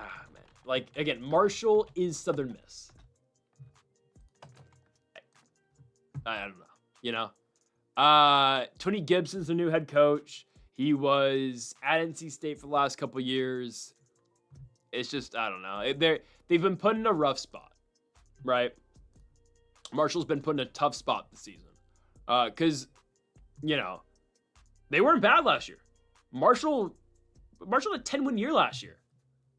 But, it's just how the portal works, right? Southern Miss had more money. Southern Miss was willing to buy out, obviously pay more for their head coach. They lose a lot of their talent. You go from being a 10-win team in 2025 to you lose Braxton, you lose Braylon Braxton, your starting quarterback. Stone Earl goes to Abilene Christian. And now you're stuck starting, I believe Zion Turner's your starting quarterback. I'm kind of surprised that Earl didn't stay. Kind of am. But, I mean, Zion Turner, Jacksonville State guy who didn't play, has not played since 2022 at UConn. Again, they just got put in a brutal spot. I'm taking Georgia minus 39.5. That's the one graphic that's going to be wrong. It's Georgia minus 39.5. After further evaluation, I cannot take the Thundering Herd. Okay. Let's move on now to a matchup between UMass and Temple. I'm taking UMass plus 2.5 at home. All right, yeah, give me UMass at home here on ESPN Plus from Amherst, Massachusetts. Both these teams were bad last season. They were both really bad. I don't expect much more out of either team this year. I really don't. Temple went 3-9 last year. Massachusetts went 2-10. UMass went from, had to go multiple quarterbacks last season. I don't know. I'm not expecting much out of both these teams. But when I come to my conclusion with the pick for this game is, all right, I don't think either team's going to be good in 2025. Temple is starting, they're starting Giovanni McCoy, I believe. They haven't officially named a starter. I assume that's going to be Giovanni McCoy, former Oregon State quarterback. Got to play a little bit last year. He was at Idaho. He's now at Temple for his senior season. Again, one would assume he's going to get the start, even though, he was not good for Oregon State. And Oregon State could not figure out their quarterback position this year. But boy, have they got it figured out this year. They have. And then UMass is starting Brandon Rose, right? Brandon Rose got caught the straight earlier. I was saying, I don't know if Brandon Rose is really a starting caliber guy. Again, I don't know if he is. He's a junior. He's barely played collegiate football. When push comes to shove, though, okay, and you get two teams where you just don't think both are going to be good.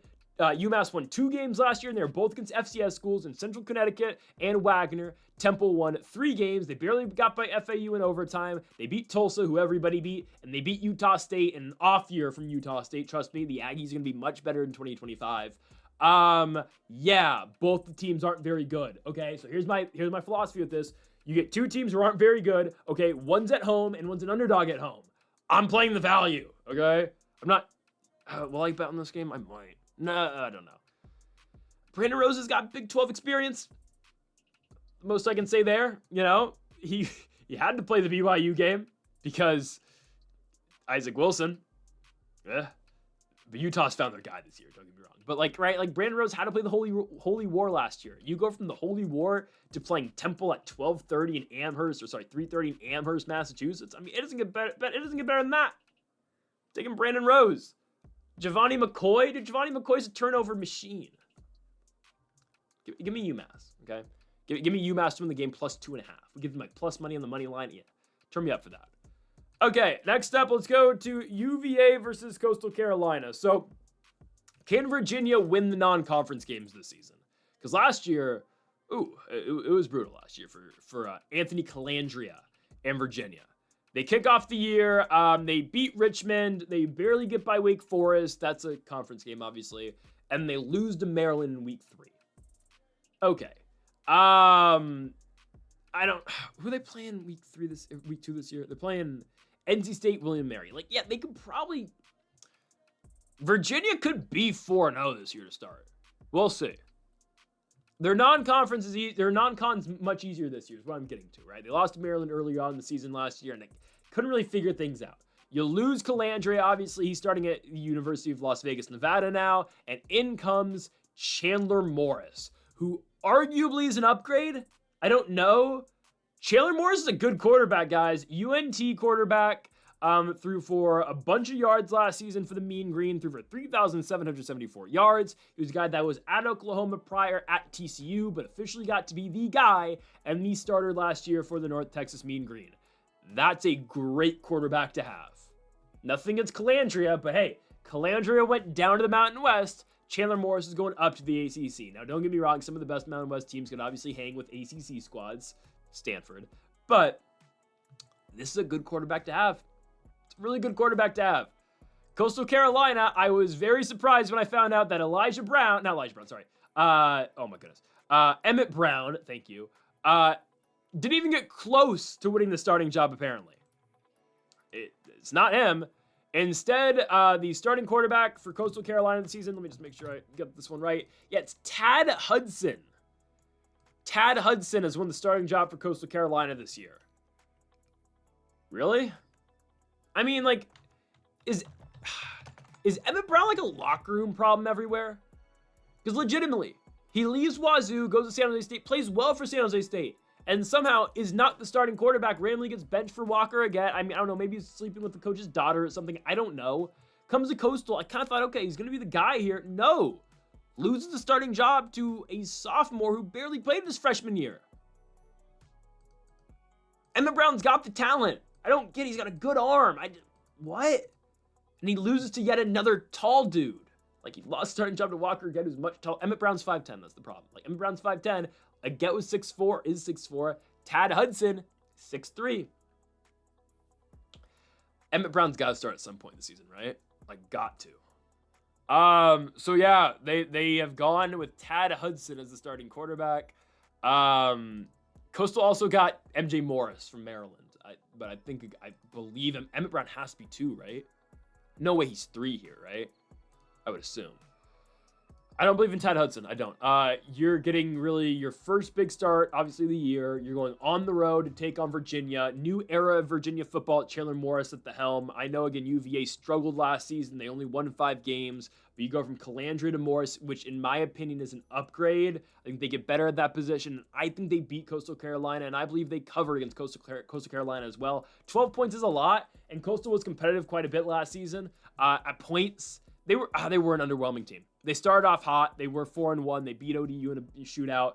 They ended up, stumbling across the finish line. They got into a bowl game. They were a huge underdog in that bowl game where Tad Hudson played and was not very good against UTSA in the Myrtle Beach Bowl. At home, by the way, at Myrtle Beach. Come on now. You lost by 29 points at your own building in a bowl game. I can't do it. No, I'm not taking Coastal. And also, again, justice for Emmett Brown. Why doesn't this guy play anywhere? I don't get it, man. I don't get it. Yeah. Virginia, I like Morris quite a bit. I think he's going to be good for them this season. So give me Virginia to cover -12. Next up, let's go to a Texas matchup. Okay, everything's bigger in Texas. UTSA versus Texas A&M. Yeah, I don't think it should come to the surprise of many people. I believe Texas A&M is going to win the football game. They're a 22.5-point favorite here against UTSA, and yes, again, we expect them to cover that line. A&M this season, we'll see. You know, Marcel Reed is back yet again. Let's see if Marcel Reed can really take that next step. We saw glimpses of it in 2024. We did. And I think he's only going to continue to be better. Obviously, won out that starting job eventually. Connor Weigman is now at Houston. So again, Marcel Reed completely took over as the year concluded. Texas San Antonio that this season has Owen McCown yet again. We just talked about earlier about how Coastal Carolina played UTSA in the bowl game, and Coastal Carolina crawled across the finish line and finally kind of got into they hobbled into the bowl game. Owen McCown and the guys dominated them on their own home turf.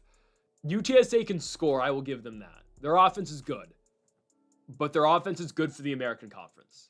Like I think UTSA is an upper half American Conference team this season. I think they are, right? It's a good squad. Texas A&M is going to be an upper half SEC school this season, I believe. They're ranked, they're 20th, right? It's a team that went 8-4 last season, should have won the Las Vegas Bowl last year, but it is what it is. Don't get me started. I lost quite a bit of money in the Las Vegas Bowl last year. I was quite upset. Thanks, Jane Maivia. It's okay.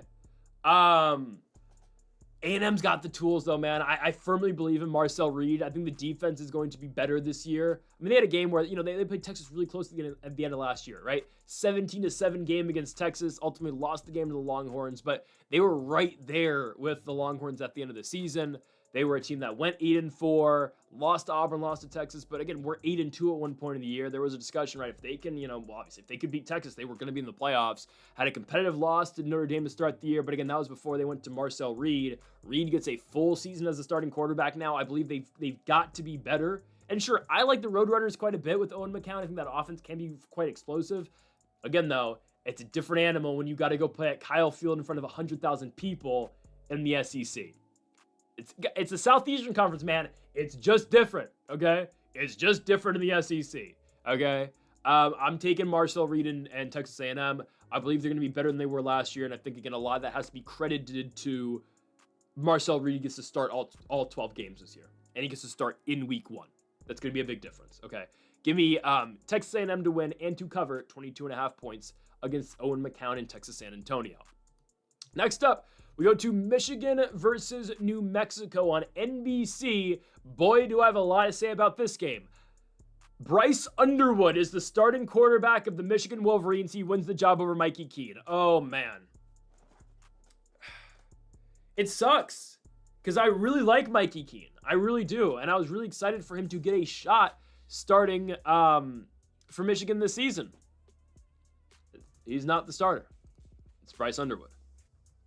I get it. You pay Bryce Underwood the most money legitimately out of any true freshman quarterback. Well, I mean, obviously NIL just started, but, he's getting paid the most out of any true freshman quarterback in collegiate football history. Makes sense. He's the starting quarterback. It does. I don't know what he's going to be as a true freshman, though. And I think if I'm Michigan, I'm taking the experienced guy. I'm saying, all right, I'm going to go into the Oklahoma game week 2, because this is what this is all building up for, right? There's no doubt in my mind Michigan doesn't beat New Mexico, and I actually think they're going to blow out New Mexico, and I'll tell you why in a second. More so of just, Michigan's great, okay? I'm taking Mikey Keene going into week 2. They're not doing that, obviously. They're going Bryce Underwood. But I'm taking the veteran guy who started multiple seasons at Fresno State, playing in big games at Fresno State. I'm taking that guy to go into the Oklahoma game on the road, and if he does not perform, you have the perfect outlet to go to Bryce Underwood. What happens when you lose at Oklahoma? I'm not telling you that's going to happen, but we'll cross that bridge when we get there with John Mateer and the Oklahoma Sooners, right? The gambling man, John Mateer, right? What happens when you lose at Oklahoma? And then you got to go to Nebraska in week 4. And say you lose that game, and now you're 2-2 to start the year.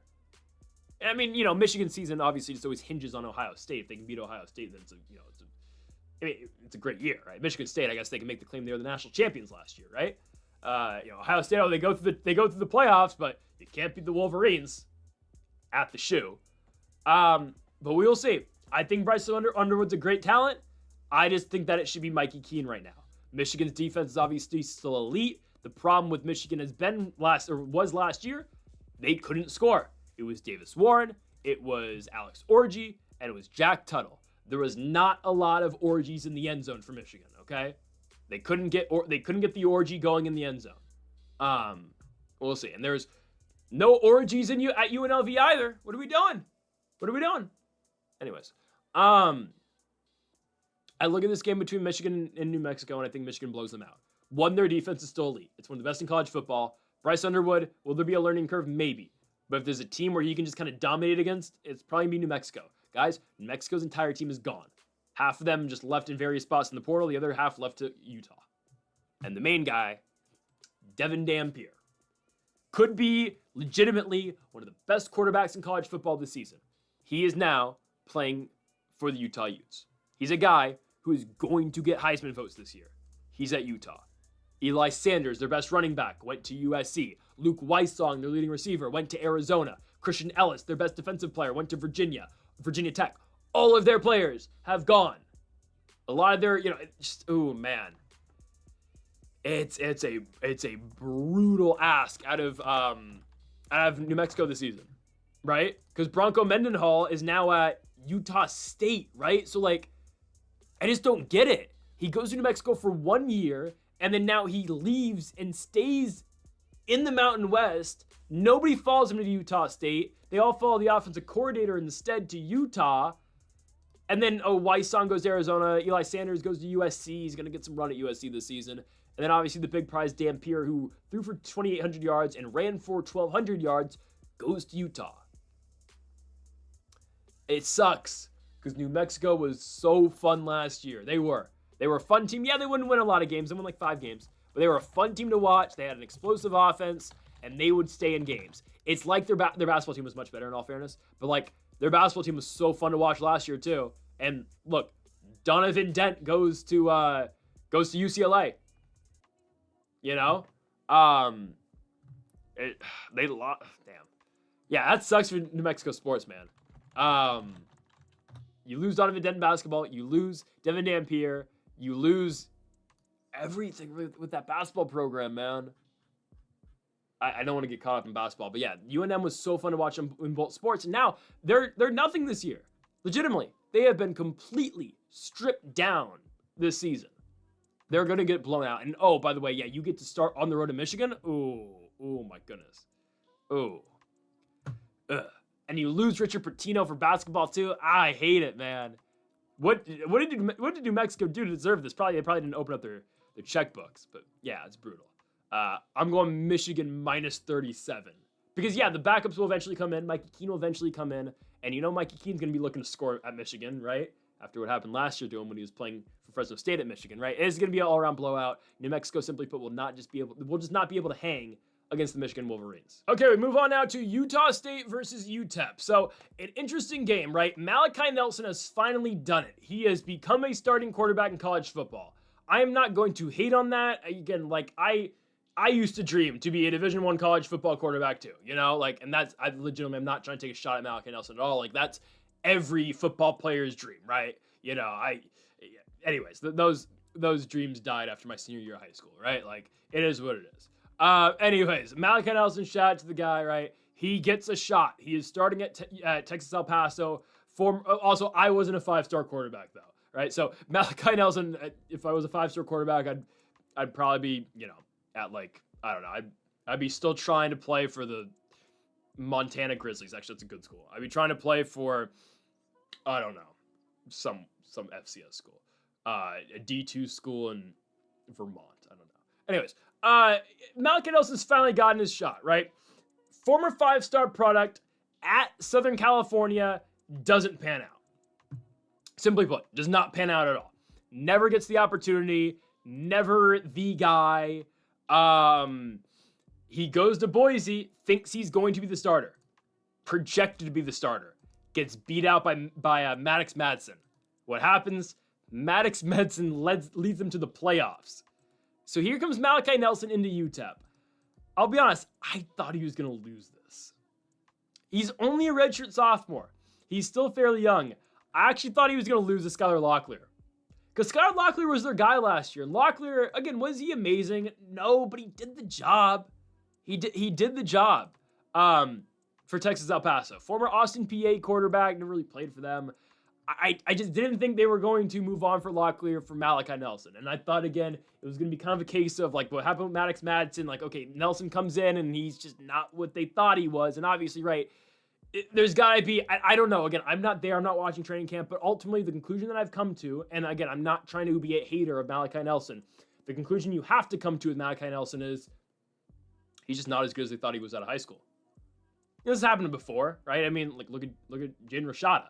Rashada's now at Sac State. He's going to get that final opportunity, obviously. But, like, there are 5-star quarterbacks that never just pan out.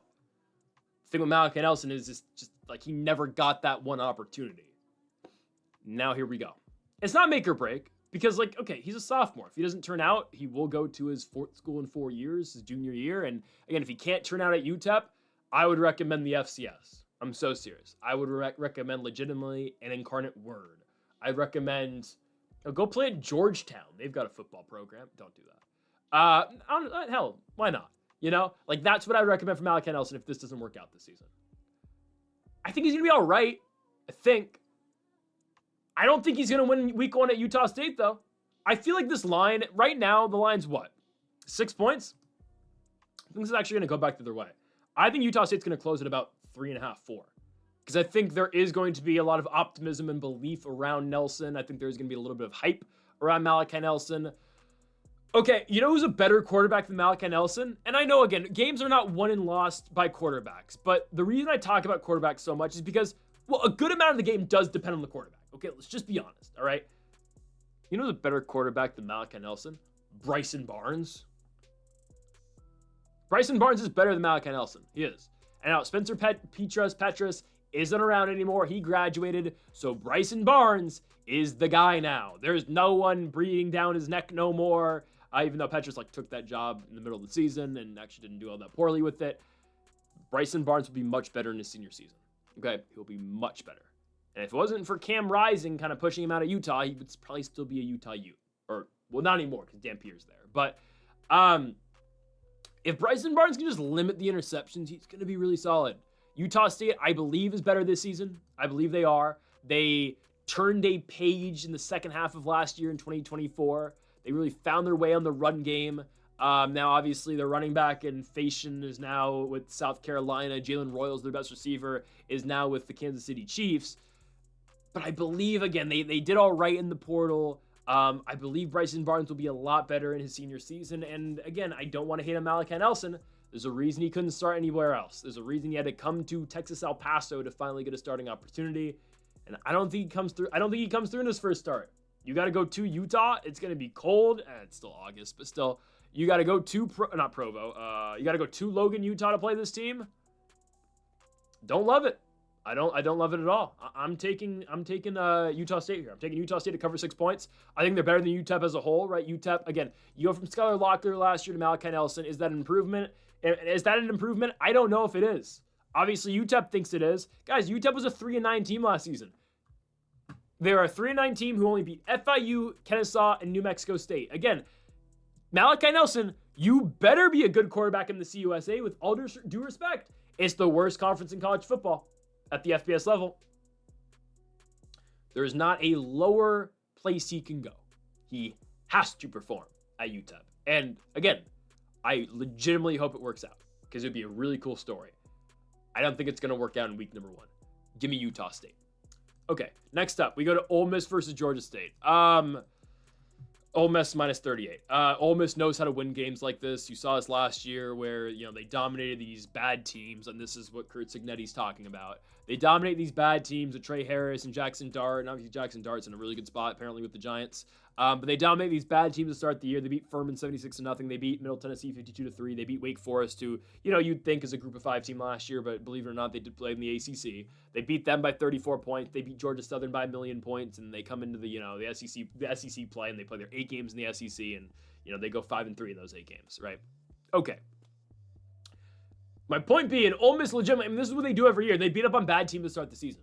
That's what Lane Kiffin does. That's what Ole Miss does.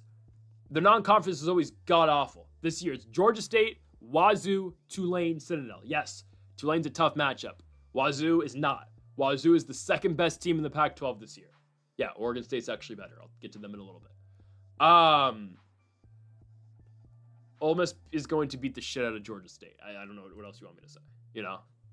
There's not much else I can say about that. Mississippi goes to Austin Simmons as their starting quarterback. Obviously, nobody's going to fill the void that Jackson Dart leaves, but Austin Simmons has been a guy who's been around Ole Miss. He was obviously recruited to play at Ole Miss. He's been the next guy up for a couple seasons now.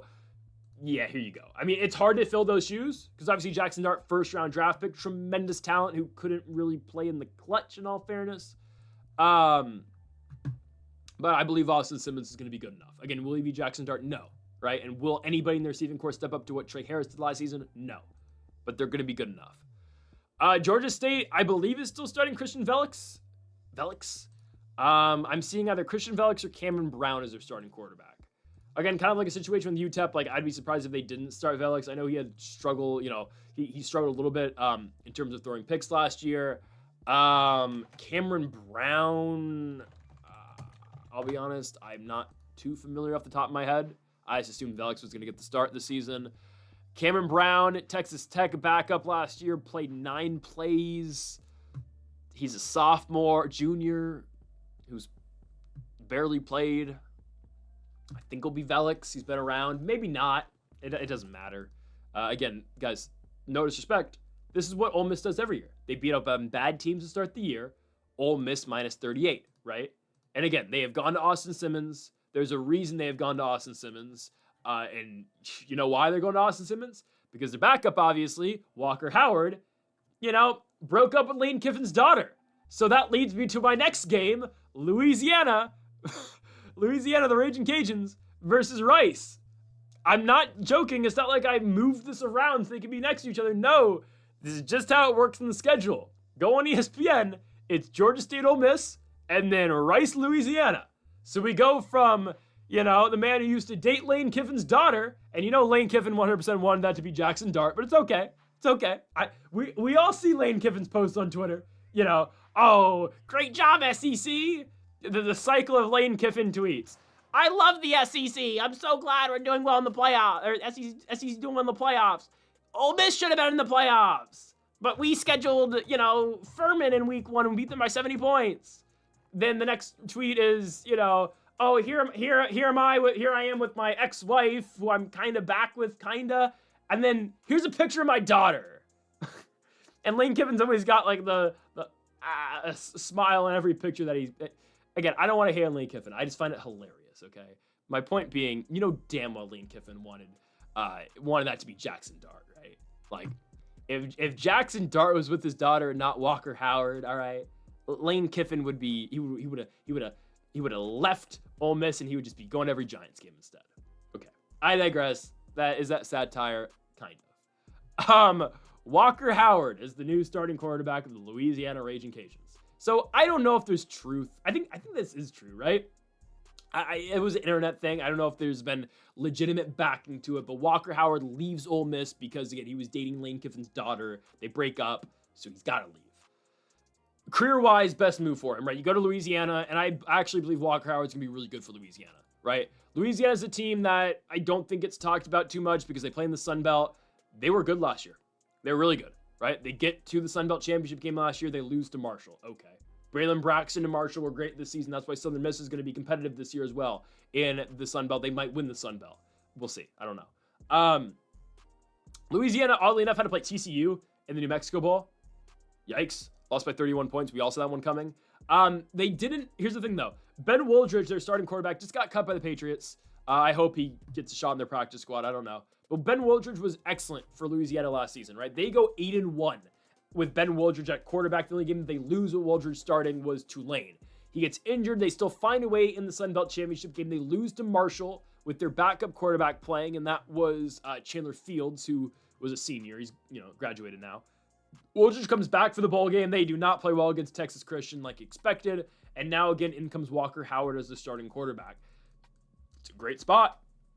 It's a great spot. Again, Ben Woldridge used Louisiana, obviously, to get into the NFL. Will he stick around? I don't know. Will he be in Canada in a little bit? Will he be playing in the UFL? I don't know. But Ben Woldridge got to play 3 quarters just a couple days ago at MetLife for the Patriots against the Giants, right? Rice has had to deal with a bunch of, quarterback, lack of quarterback turnover, obviously, right? Last year was E.J. Warner as their starting quarterback. Warner goes to Fresno State. So now Rice will turn to, and by the way, what a change in lifestyle, Rice to Fresno State. Rice will now turn to Chase Jenkins as their starting quarterback. Jenkins is a guy he's a sophomore quarterback. He's been with Rice for a couple seasons now. Did not attempt a single pass last year with Rice because it was legitimately just all E.J. Warner. So in comes Chase Jenkins as their starting quarterback. First game, you're on the road. You're playing in Lafayette, Louisiana. Don't love it. I just don't. And Louisiana is only a 13.5-point favorite. Guys, this is probably the best team in the Sun Belt. Probably. You could say Southern Miss. Say some of these other squads like JMU, I think, can be really solid with Matthew Sluka as their starting quarterback. It's Louisiana, guys, I think. Southern Alabama might be okay, but obviously they lost their quarterback too. More on that later.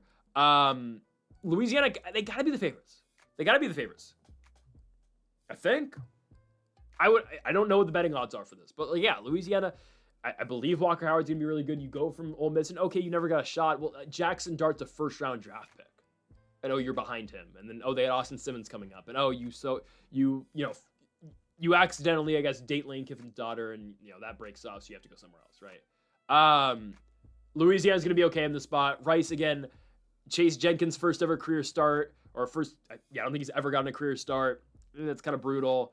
Rice, E.J. Warner, he wasn't bad, turned the ball over a little bit last year, but it's not like Rice had the most production outside of E.J. Warner either, and I'm talking about that defense, and I'm talking about they had no playmakers around E.J. Warner, okay? So Rice wasn't able to just throw out the greatest show on turf, right? So, give me Louisiana. I'm taking the Raging Cajuns. This is a really good team in the Sun Belt. Taking a good team in the Sun Belt against a team in the American Conference. Give me the Louisiana Raging Cajuns to win at home against the Rice Owls. I'm taking the minus 13.5. Next up, we move to Eastern Michigan versus Texas State in San Marcos, Texas. Texas State is a 14-point favorite at home against EMU, and I'm going to have to go with EMU in this spot. Eastern Michigan is a 14-point dog. I think it's Noah Kim, who's their starting quarterback, I believe. Might be Cameron Edge, but I think it's going to be Noah Kim. It should be Noah Kim. Noah Kim at Coastal Carolina last season. Ended up getting benched towards the end of the season. Used to play at Michigan State. It was him and Caden Hauser that one year in 2023. Again, goes to Coastal. Starts a little bit at the end of the year. Ended up getting benched. Now here he is at Eastern Michigan. I assume he's starting. I believe, again, he transferred here with the thoughts on starting, obviously, with the intentions of starting. He's a senior. It could be Cameron Edge, who's a junior. But Cameron Edge went to Maryland, never got to play. Again, we've seen Noah Kim play at Coastal a little bit. We got to see him play, obviously, at Michigan State as well. You got to think Noah Kim's a starter. Got to think, right? And that's why, again, I think Noah Kim can be really good in the MAC, right? The MAC is a conference where if you have experience and you can sling it a little bit, you could have success. And yeah, is this a MAC game? No. But I think the system really works out for Noah Kim. I firmly believe that. Do I think EMU is going all that far this season? Probably not. No, it's EMU. He's going to be able to put up some nice stats, though. I firmly believe that, right? EMU in 2024, not a horrible team, but they were 5-7. But I'll tell you what, Cole Snyder threw for a bunch of yards. Every week, Cole Snyder was launching it for 300+ every week. Who's to say Noah Kim can't do the same exact thing, right? Texas State this year, I think it's Nate Yarnell. I think it might be Brad Jackson. I don't know. It should be Nate Yarnell, right? Former Pitt quarterback. Obviously, Eli Holstein won the starting job last year. Yarnell to come in when Holstein had the concussion and whatnot, I think it was a concussion. He had a knee injury too at one point. Anyways, Nate Yarnell, again, couldn't get that starting job because Holstein's the guy over there, and Eli Holstein is going to be a really good quarterback. Might get Heisman votes this season. So Yarnell obviously had to transfer for his senior year. In my opinion, it's either him or Brad Jackson. Jackson is a redshirt freshman for Texas State. it just makes sense they start the senior. And if, Yarnell doesn't, really show out, then you can go to Brad Jackson. I believe it has to be Nate Yarnell as the starting quarterback here for the Texas State Bobcats. He's not that bad. It's just, I don't think they're that much better than EMU. They're better, and they should win. 14 points is just a lot. And San Marcos, again, right? Texas State last year, they had a squad. Don't get me wrong. They had a squad, and they've had really good quarterbacks come through the doors, right? Last season, obviously, McLeod had a really big year for them. Year before, TJ Finley had a really big year, right? Both of which not playing college football anymore, obviously from both very different reasons. McLeod just graduated, and TJ Finley stole a truck. Yep, stole a truck. So he does not play college football anymore. Nor will he ever play football again. That's one hell of a way to go out, right? So there's been really good quarterbacks that have walked in and out the door at Texas State. That's why I think it's got to be Yarnell starting, right? Because you've gone from junior quarterback in TJ Finley to senior quarterback in Jordan McLeod. I assume you're going to another senior, Nate Yarnell, before you turn it over to eventually Brad Jackson, who will be a redshirt sophomore. You can get 3 years of Brad Jackson if you want, if you think he's really that guy. Again, I think Texas State's going to be the better team, and I think Yarnell's the best move for them. But the fact that it's even close and that Yarnell's right there with Jackson makes me believe that, again, Texas State's not sure. And also, too, okay, here's the thing. Yarnell and Jackson are two very different quarterbacks, right? If you're going Brad Jackson's quarterback, you're running the ball a lot. You're running the ball 10 times a game with just Brad Jackson, maybe 15. Yarnell's starting. He's a pocket passer. He's not trying to skip the pocket at all. He's a little slow. He's mediocre speed, right? That shows to me they don't know what they're doing. They don't know the direction of the team right now. It's not like both the guys do the same exact thing. They're two very different guys. Pocket passer, dual threat guy. I'm going to take EMU. There's too many questions for me at Texas State. I get the games in San Marcos. Plus 14 is good enough for me for Eastern Michigan. Going on to our next one, let's move to the Mountain West. Oh, goodness, Fresno State. All right, so we talked about E.J. Warner a little bit. Here he is yet again, Fresno State versus Georgia Southern. So Fresno State let us all down last week. We bought a couple points to get it to plus 14.5 last week at Kansas. And that first drive, man, they're looking so good. They are. Fresno's moving the ball. E.J. Warner with that little dump-off pass early to Bryson Donaldson. He runs it for 39 yards deep into Kansas territory. They punch it in the end zone in the first quarter on their first drive. I'm thinking, all right, here we go. Elijah Gillum gets in the end zone. Gillum lost the battle in the offseason between him and Donaldson for the starting job. They're still going to use Gillum as well. I'm thinking, okay, let's go, dude. We're in this game with Fresno State. They then proceed to not score ever again. E.J. Warner throws multiple interceptions. And that's why Fresno State fans were down on E.J. Warner coming into the year.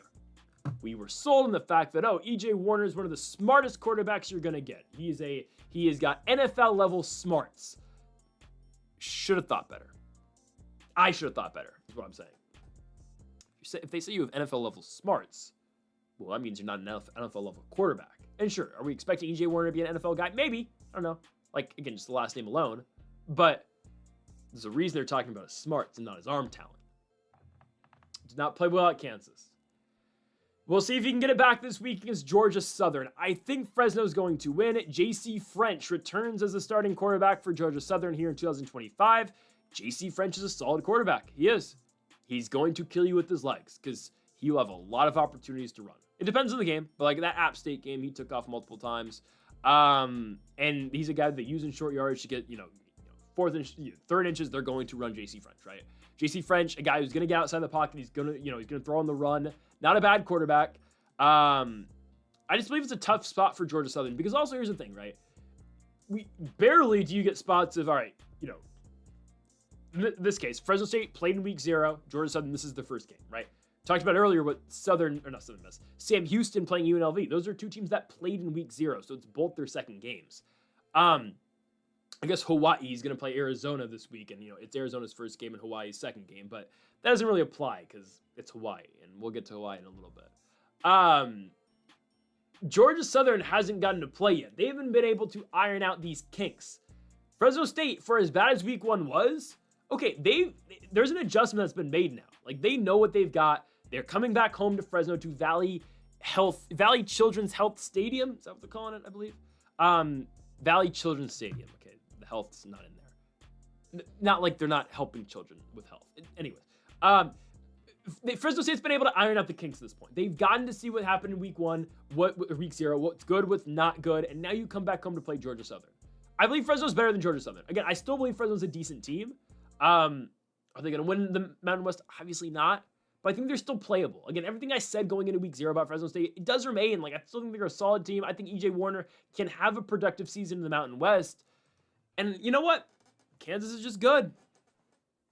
Got to give credit to where credit is due. Jalen Daniels is playing good football. There's a reason he's starting for the 4th consecutive year for Kansas, right? Like, that's a good team. It is what it is. I think Fresno's going to be much better this week. Yeah, I think J.C. French is going to have a good game, and I think J.C. French is going to have a good season, right? J.C. French was really good last season for Georgia Southern. They went to the New Orleans Bowl. They lost to Sam Houston.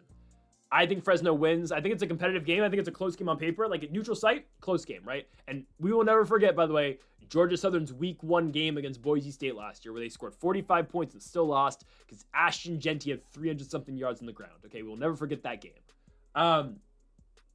These two teams are evenly matched. The thing that sets me over the top, though, with Fresno is the games at Fresno. It's a long way to go, man. Georgia Southern all the way to Fresno, California. It's not like you got to go to a great spot of California either. No disrespect to Fresno, right? Love Fresno. Love Table Mountain Casino, you know? It's a long way to go, and you got to go to Fresno. Got to go to the Valley. Nothing to see out there. It's a boring work trip. It's a boring work trip for Georgia Southern. Fresno is going to lull them to death. Just kidding. Fresno State's going to win the game, though. 1.5 points. Yeah. We're going to try it again. Fresno State money line, 2nd straight week. I think they do it. Or betting on Fresno State this time. We're going to take the money line. Probably like minus 120-ish. I'm taking Fresno State at home to beat Georgia Southern. Yes, J.C. French is good, but give me EJ Warner and the guys. Okay.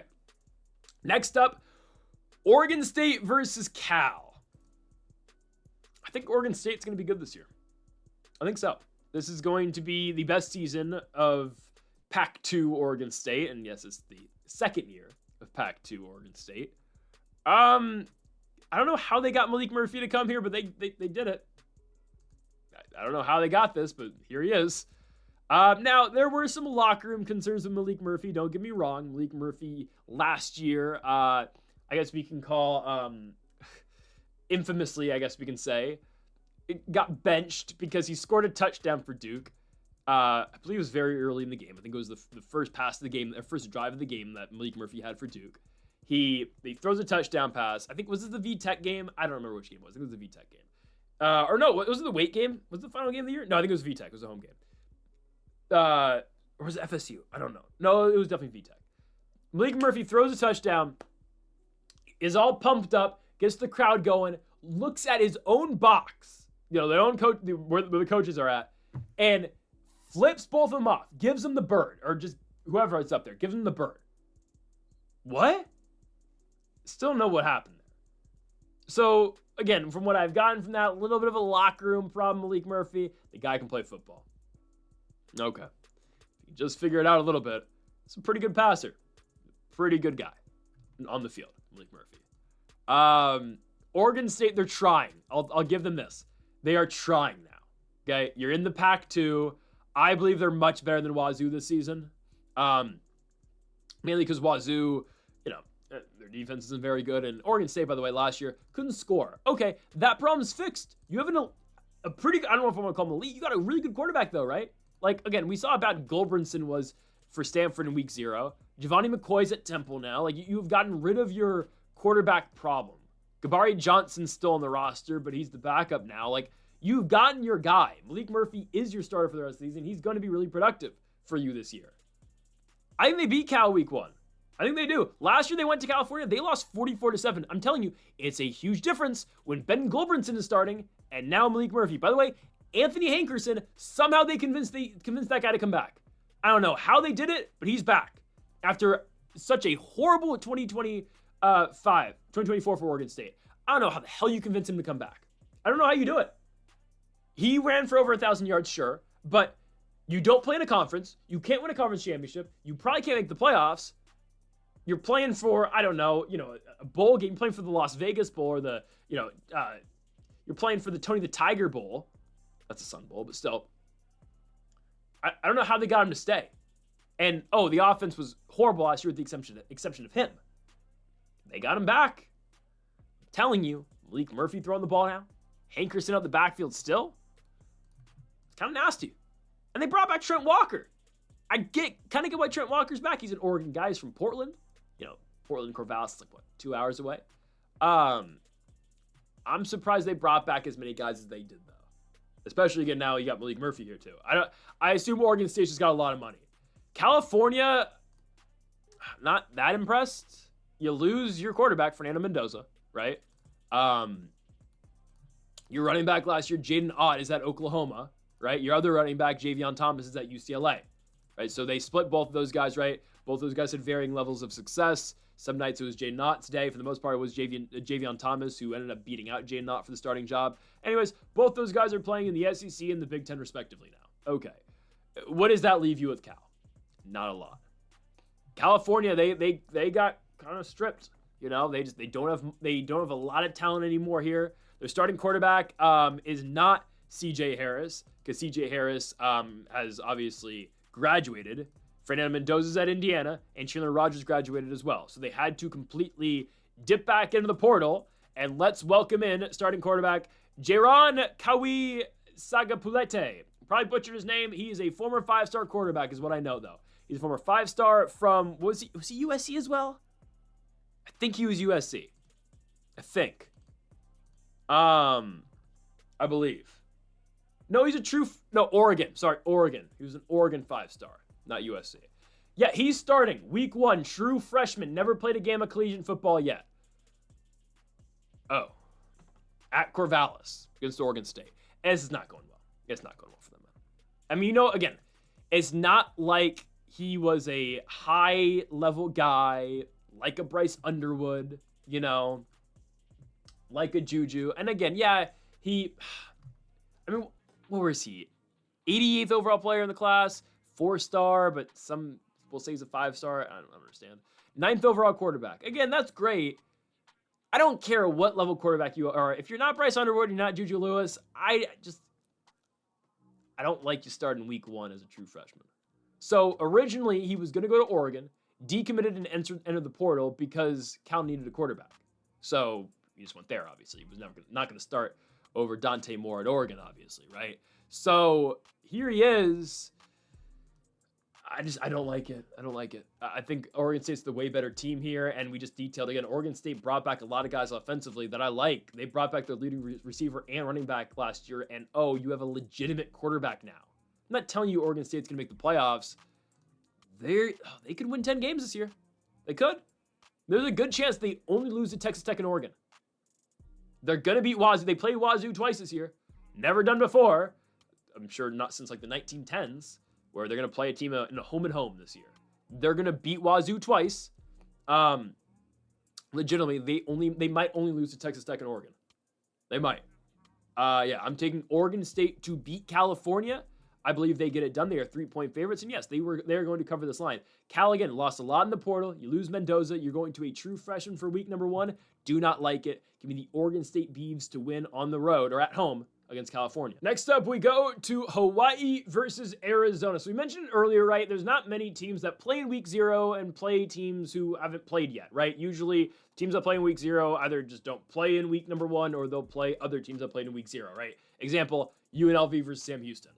We get Hawaii going on the road to Arizona. So Arizona, right, the big story, I guess, coming out of Arizona this season is that Ted McMillan obviously is gone, right? Ted McMillan now with the Carolina Panthers. First-round pick for the Wildcats. Noah Fafita, though, still the starting quarterback of the Arizona Wildcats. Had a very, and I mean very disappointing 2024 campaign. It was severely underwhelming. You have the best receiver in college football last season in Ted McMillan, and you throw for 2,600 yards, 3,000 yards, which about half of those went to Ted McMillan, 18 touchdowns, 12 interceptions. Ooh. It was a disappointing year. Fafita is back, obviously. It's his junior year now. Fafita started his freshman year, started his sophomore year. He's back for his junior season. I expect Noah Fafita to be better. I expect him to. Will he? I don't know. Hawaii. Hawaii's not good. They're not. Okay. They made a lot of mistakes in week 0, and sure, that's what was expected. Their kick returner tried to fair catch a ball at the 1 yard line after a ball bounced. That was odd. Micah's all right. He is, it is what it is. Stanford, not to make excuses. If Buddy, after he got his sack, I forget his name, to be honest, he's like a 7th-year senior. If Buddy doesn't do the Aura Farm dance at the end of the second quarter, Hawaii doesn't get into field goal range. Hawaii doesn't score a touchdown at the end of the second half. And Stanford probably beats Hawaii, okay? Stanford has an inept offense, though. They suck. They're horrible. Get to Stanford next week. Who are they playing next week? I'll have my rants about Stanford. BYU. Good luck. Anyways, I don't think Hawaii is that good. I don't think so. And you take Hawaii away from the island, you have to bring them to Arizona. That's a brutal matchup, isn't it? Noah Fafita, I believe, is going to have a day. I think Fafita this season is kind of out on a mission. That's kind of where I'm putting him, right? You had a very disappointing 2024. And sure, do we expect him to be better in 2025 without Tet McMillan? I don't know. But you got to be better against Hawaii, right? Like, you got to show out in week number 1. After, again, a very disappointing year last year, was very turnover prone. You look back at their week 1 game last year against New Mexico, guys, they win that game and Fafita throws for 422 yards. That's great. They give up 39 points in that game. Fafita throws interceptions. They win 61-39. Like, their defense needs a lock in too this year is what I'm getting to. Hawaii, they moved the ball against Stanford. I don't care how bad the Arizona defense was at times last season. It's not worse than Stanford's. And ultimately, though, right, like, their defense, they struggled. Their offense was just horrible, too, and just both sides of the ball just were not performing, and it was just kind of a lost year for Arizona, okay? I don't know if they're going to do much better this year, but what I do know is that they're going to beat up on Hawaii, okay? Give me Arizona minus 16.5. I remain adamant on the point. Hawaii's not that good. It's just Stanford laid an egg yesterday or on Saturday and let us all down, okay? Give me Arizona minus 16.5. Next up, let's go to Utah versus UCLA. So you've heard me a little bit talk about Utah and hype up the Utah Utes for good reason. This team is fantastic in 2025. They are going to be a team that is going to give a lot of teams fits in the Big 12. I believe they're going to win the Big 12, and I believe they're going to go to the postseason, obviously, with that as well. Their toughest game is Arizona at home. I think they win. Sorry, Arizona State at home. I think they win that game. Every tough game Utah plays is in Salt Lake City. And again, Devin Dampier is a top 5 quarterback in college football. I respect Isaac Wilson. He tried last year, and he's still just a sophomore. And he will be back, probably for Utah. But Devin Dampier, it is night and day how much better Devin Dampier is compared to Isaac Wilson. There's no more Cam Rising crap. We don't have to deal with the 27-year-old. Brandon Rose, obviously, is now playing at University of Massachusetts. It is all up to Devin Dampier. I'm telling you, this guy changes the program. He just does.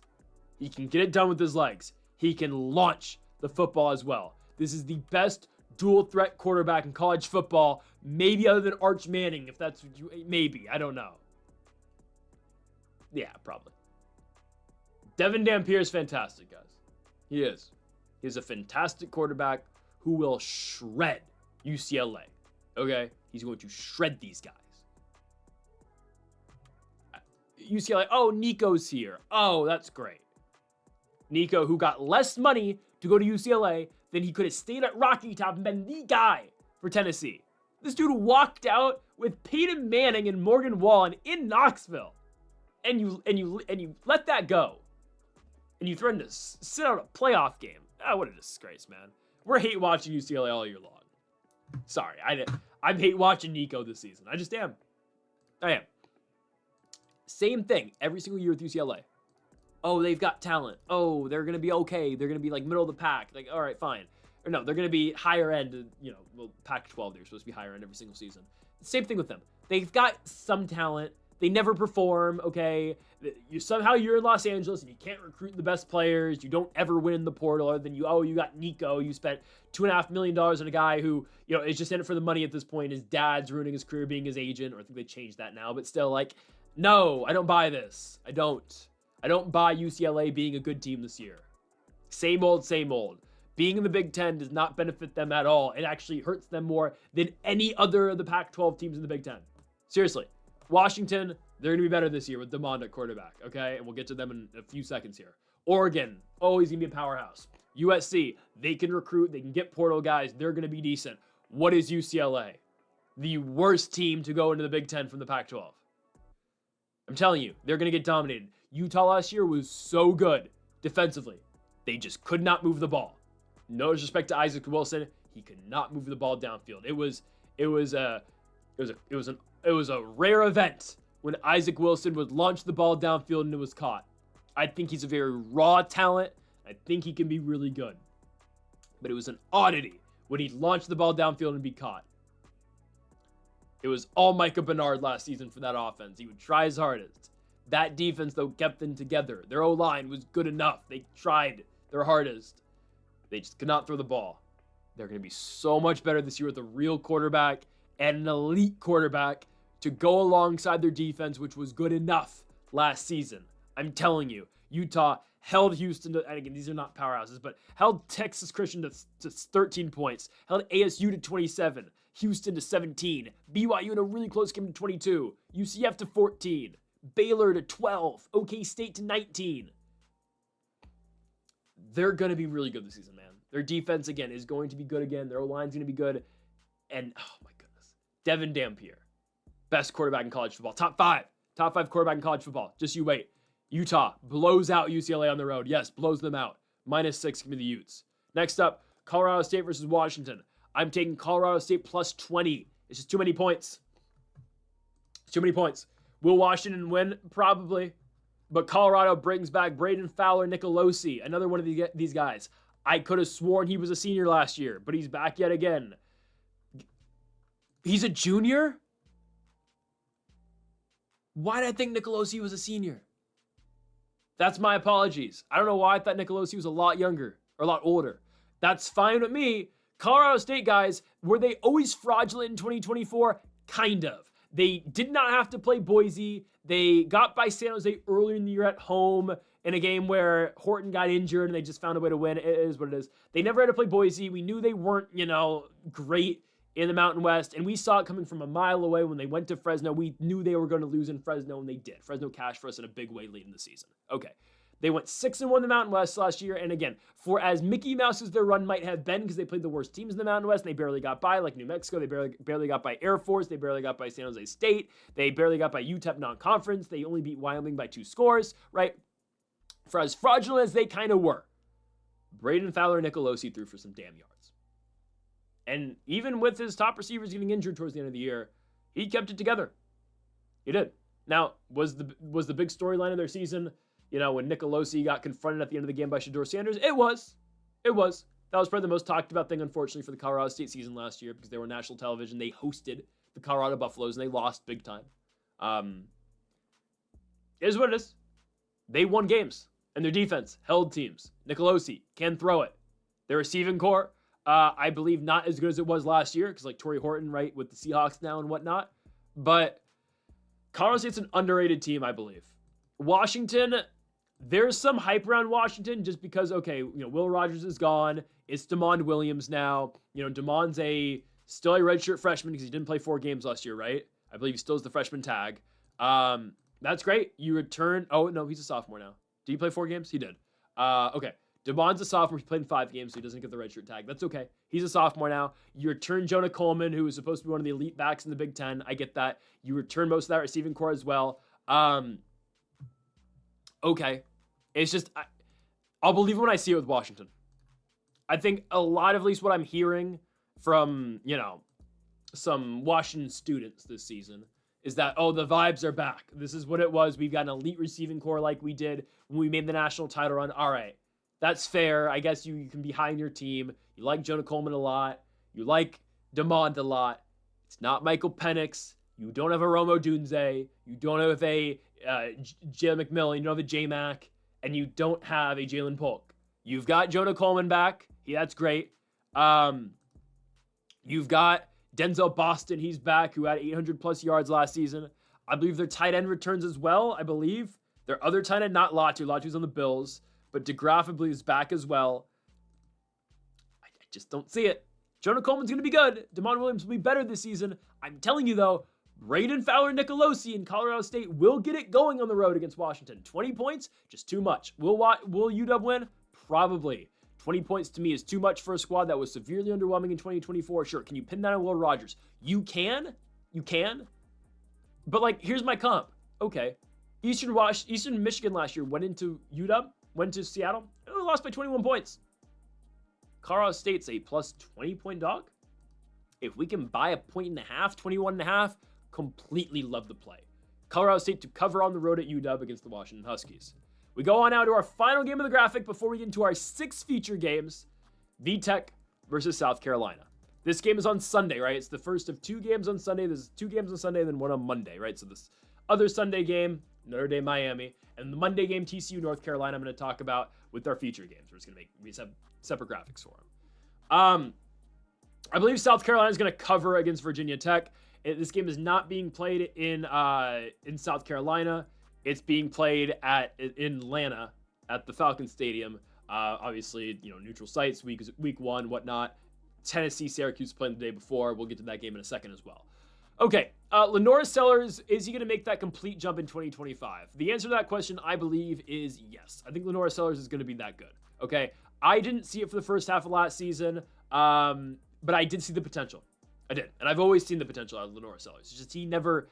First half of the year last year, he did not step up to the plate. Second half, Lenora Sellers really came into his own as an elite quarterback in the Southeastern Conference. As a freshman, he's a sophomore now. He's only going to be better. Lenora Sellers is going to firmly establish himself as potentially, I can say this, the best quarterback in the SEC. I don't know. Again, I don't know if he's number 1. I know he's in the top 3. He's great. Lenora Sellers is going to be really good. He can run the ball at crazy as well. Look what we did against Clemson. 16 carries, 166 yards. Oh yeah, he's that good. He is. Lenora Sellers is a game changer offensively. And South Carolina, who were the first team out of the postseason last year, should be in the playoffs this season. Virginia Tech, they were just mid. They were the definition of mid last year. Kyron Jones was the starting quarterback for them. And obviously Kyron Jones is back. No disrespect to Kyron Jones. He's kind of the definition of mid for me. Not a game changer offensively. Legitimately the definition of a game manager. Does everything the coaching staff asks him to do. He'll hand the ball off. He can work the play action. Can throw it downfield a little bit.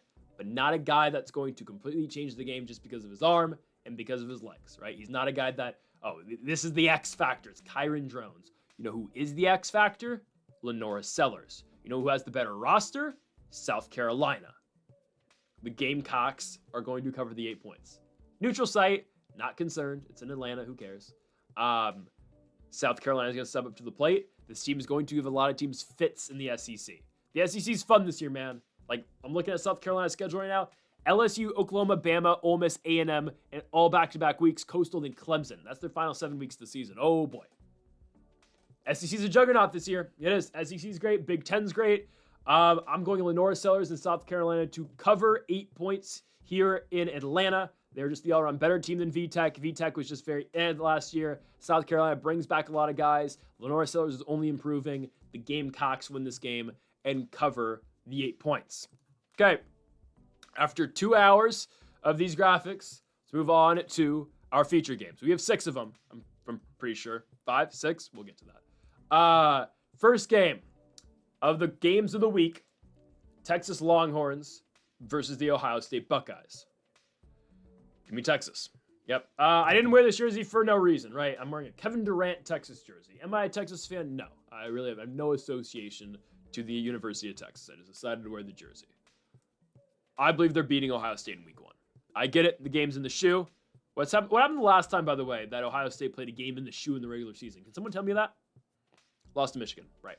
I know they won the playoffs against Tennessee, but that's why I said regular season. Okay? There's a reason Texas is the number 1 ranked team in the country right now. Again, do preseason rankings matter all that much? No, they don't. And I understand that.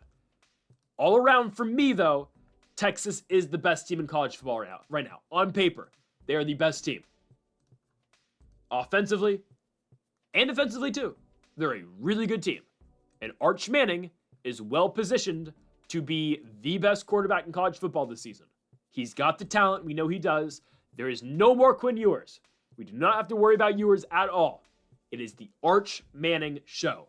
But I'll tell you what, for me, makes the pick easy for Texas versus Ohio State. No disrespect. It's Julian Sayin. Julian Sayin makes his first career start against Texas in week 1 at the shoe at 9 o'clock my time. Oh man, gotta get up early. But on big noon, right? At big noon kickoff, Julian Sayin has to start against Texas. Arch Manning, again, has Arch Manning had to play the best teams? Well, he had to play in the SEC. Had to start against Mississippi State last year, right? With the Ewers injury. He's been there. Arch Manning's been in the big moment. He's been preparing for the big moment. And sure, Julian Sayin has too. Not to say he hasn't. It's just different, man. I've seen Arch Manning start SEC games before. We've seen him have to go in against Georgia, against Florida. Julian Sayin has never been on the field, or at least never gotten to start yet for Ohio State. He's taken like 12 snaps in his career in college football. Oh, Ohio State eliminated Texas in the playoffs last year. That's true. They beat him in the Cotton Bowl. Fair play. Ohio State's still really good. They are. They're still a very good group. Still very good too? Texas. Arch Manning, guys, I think a lot of people knew it, and I believed it. Arch Manning was better than Quinn Ewers last year. They just had to stay on course with Ewers. And sure, should have Ewers gone to the NFL? No. Ewers should have gone to the University of Oregon this season. He should have. I don't know, again, if that spot was still there for him with Dante Moore and whatnot, but there were spots for Quinn Ewers to play this year. Big-time football to be back in the playoffs this year, and yet he's the third-string quarterback in Miami and a distant third-string quarterback behind Tua Tagovailoa and Zach Wilson. Arch Manning was the best quarterback on the Texas roster last season. He's a dual-threat magician. He's got breakaway speed. That's a little far. It's going a little too far, but he's got great speed. He's got an amazing arm, and he's legitimately one of the best quarterbacks in college football. I get it. Mississippi State was not very good last year. Watch it start against Mississippi State last year. He's never had to start on the road, sure, but here we go. It's time to start living up to those expectations, and it's time to start living up to the expectations of being the number 1 overall pick and bringing a Manning back to Indianapolis. We know the Colts are tanking. Daniel Jones has been sent out there this season to be the tank commander. You know damn well the Colts want to get back in Peyton's good graces by taking his nephew and putting the Manning name back in Indianapolis. That's crazy aura, I'm not going to lie. Like, I need it. I don't even like the Colts, but I need it. I need it so bad. That'd be great. Make the Colts actually, it means something for the Colts now. As a Michael Pittman fan, yeah, I want Arch Manning there. Again, I understand how good Ohio State is, right? I understand. Jeremiah Smith it might be the best player in college football, probably the best player in college football. They put him on the cover of the video game for a reason, obviously, right? I get that. Jeremiah Smith is tremendous, right? He's head and shoulders better than Ryan Williams. I get that. Ohio State's a very complete roster. You know who else is a very complete roster? The Texas Longhorns. They are. And I'm telling you, both these rosters are neck and neck. They are right there. The difference for me is the starting quarterback. I'm taking Arch Manning all day long over Julian Sayin. I don't trust Julian Sayin to make his first ever start against Texas in week number 1. He won the QB battle. There were multiple guys left, or there was multiple guys, battling it out. I was never really impressed with anybody that they had, just because Ohio State's entire QB room screams inexperience. Because that's legitimately what it is. It's a bunch of guys who's never really made starts anywhere throughout their career. A bunch of guys who's been in the Ohio State system for quite a bit. They gave it to Julian Sayin. They have to. Highly touted prospect, highly touted recruit. I'm telling you, the difference in this game is the quarterback play, and Arch Manning's going to show the difference in quarterback play. Okay? I'm taking Texas to go on the road. I get it, they're at the shoe. Doesn't matter to me. It really doesn't. Again, I don't want to say this is going to be like Kyle McCord and Marvin Harrison, because we knew how good Marv was and McCord didn't really show up, and we didn't really get to appreciate Kyle McCord until he went to Syracuse. I think it's going to be like that a little bit, though, to start the year. I don't think they're going to be able to get the ball to Jeremiah Smith as much as they want to. I think Texas is going to have their way offensively. I think they're going to. I'm taking the Texas Longhorns to knock off the national champions in week number 1. Give me the Horns in week 1 to win as dogs. Plus 110 for Texas to go to the shoe, go to Columbus, and beat the Ohio State Buckeyes. Our second big game of the week, not nearly as big as the first one, but Tennessee, Syracuse. Have to talk about it a little bit, right? Syracuse, Steve Antigelli, the new starting quarterback of the Orange, Kyle McCord. Did Kyle McCord is he on anyone's roster in the NFL? I don't think so, right? No, he is. He's with the Eagles. Right. Good for Kyle McCord. Wait, he made the team over DTR? Really? He's going to make the practice squad. Oh, well, no, they wouldn't have stashed. They can't stash DTR on the practice squad. Anyways, okay. Kyle McCord's probably going to be a practice squad guy for the Eagles because they just traded for Sam Howell. Anyways, Steve Antigelli, the former Notre Dame backup, is now starting for the Syracuse Orange. All right, well, it's time to throw the ball 50 times a game, okay? Syracuse, one of the best offenses in college football last season because of the fact that they just got up to the line of scrimmage and they, again, pace. They do not let you breathe. Who else doesn't let you breathe? Tennessee. Expect 1 million points this week. And I know what you're thinking. Oh, Tennessee's offense sucked last year. Oh, it did. Are we not going to mention the fact that Nico was kind of holding this team back a little bit? And I'm not telling you Joey Aguilar is going to be the solution, right? Like, I don't know what Joey Aguilar is going to be for this team. I can't tell you, you know? It's a huge step up that Joey Aguilar has been, forced with taking, right? Joey Aguilar goes from starting games for Appalachian State to in front of a sold-out Rocky Top Stadium. And yeah, this game's in Atlanta, week 1. But is it a big difference? Oh, 100% it isn't. I don't know what Joey Aguilar is going to be. Time to start launching the football, pal. Get the ball to Chris Brazzell and get the hell out the way. I don't know who's going to win the running back battle. Like, Star Thomas, I think, again, might be the guys, or Deshaun Bishop. I don't know who's going to be the starting running back for the team. Star Thomas, obviously, from Duke with Malik Murphy last season. I just think Tennessee, again, they should win the game against Syracuse. They should be outpace them on offense. But are they 13.5 points better than Syracuse? Nope. They're not. Tennessee's going to win the football game. They're going to. Neutral site, they're going to win. They're not 13.5 points better than Syracuse. I think Syracuse is right there with them. Again, I've watched Joey Aguilar play at App State. He's good. Is he Tennessee good? No. He's not good enough to play in the... Is he good enough to play in the SEC? Maybe. Is he good enough to lead Tennessee to the playoffs? I don't think so. Is he that much worse than Nico? He's a little bit worse. I'll give him that. I think Nico's better. It's not like... But Nico held this team back some last year. He did. And this is the thing. Nico screwed them so royally because if Nico just left earlier in the cycle, Tennessee could have gotten a real quarterback. But now they last second got stuck. Joey Aguilar, welcome in. And they're stuck with him now. They're not going to start Jake Merklinger. He's too young still. He's still a couple years away or 1 year away. Dylan Sampson's not there anymore. Deshaun Bishop had a good year last year. He had a really good year. And again, it'll be Deshaun Bishop, I believe, and Star Thomas being the two main backs, obviously, for the team this season. Neither of them are Dylan Sampson, and neither of them are going to run for 1,500 yards again. I don't know. The pass game concerned me last year out of them. They were able to really run the ball effectively, and that's why they give a lot of teams a lot of fits. That's why they were a playoff team. It's not the same in 2025, unfortunately, for Tennessee. They're going to win week 1. They're just nowhere near the team that they were last season. Their defense is still going to be really effective, sure. They've got themselves a treat week 3 against Georgia, though. At home in Knoxville, go Rocky Top. That'll be a football game. They get East Tennessee next week, so that's light work. But, yeah, give me Tennessee to win. I'm going to take Syracuse in the spread. I think, again, I love Syracuse's offense, man. They find ways. Their entire year last year impressed me, except for their loss on the road at Pittsburgh, which was horrible. Guys, the reason why Miami wasn't in the ACC championship game, because of Syracuse. Syracuse beat Miami and put Clemson in. We'll get to Clemson in a few moments here. Kyle McCord, again, can Steve Antigelli do what Kyle McCord did last season? Probably not.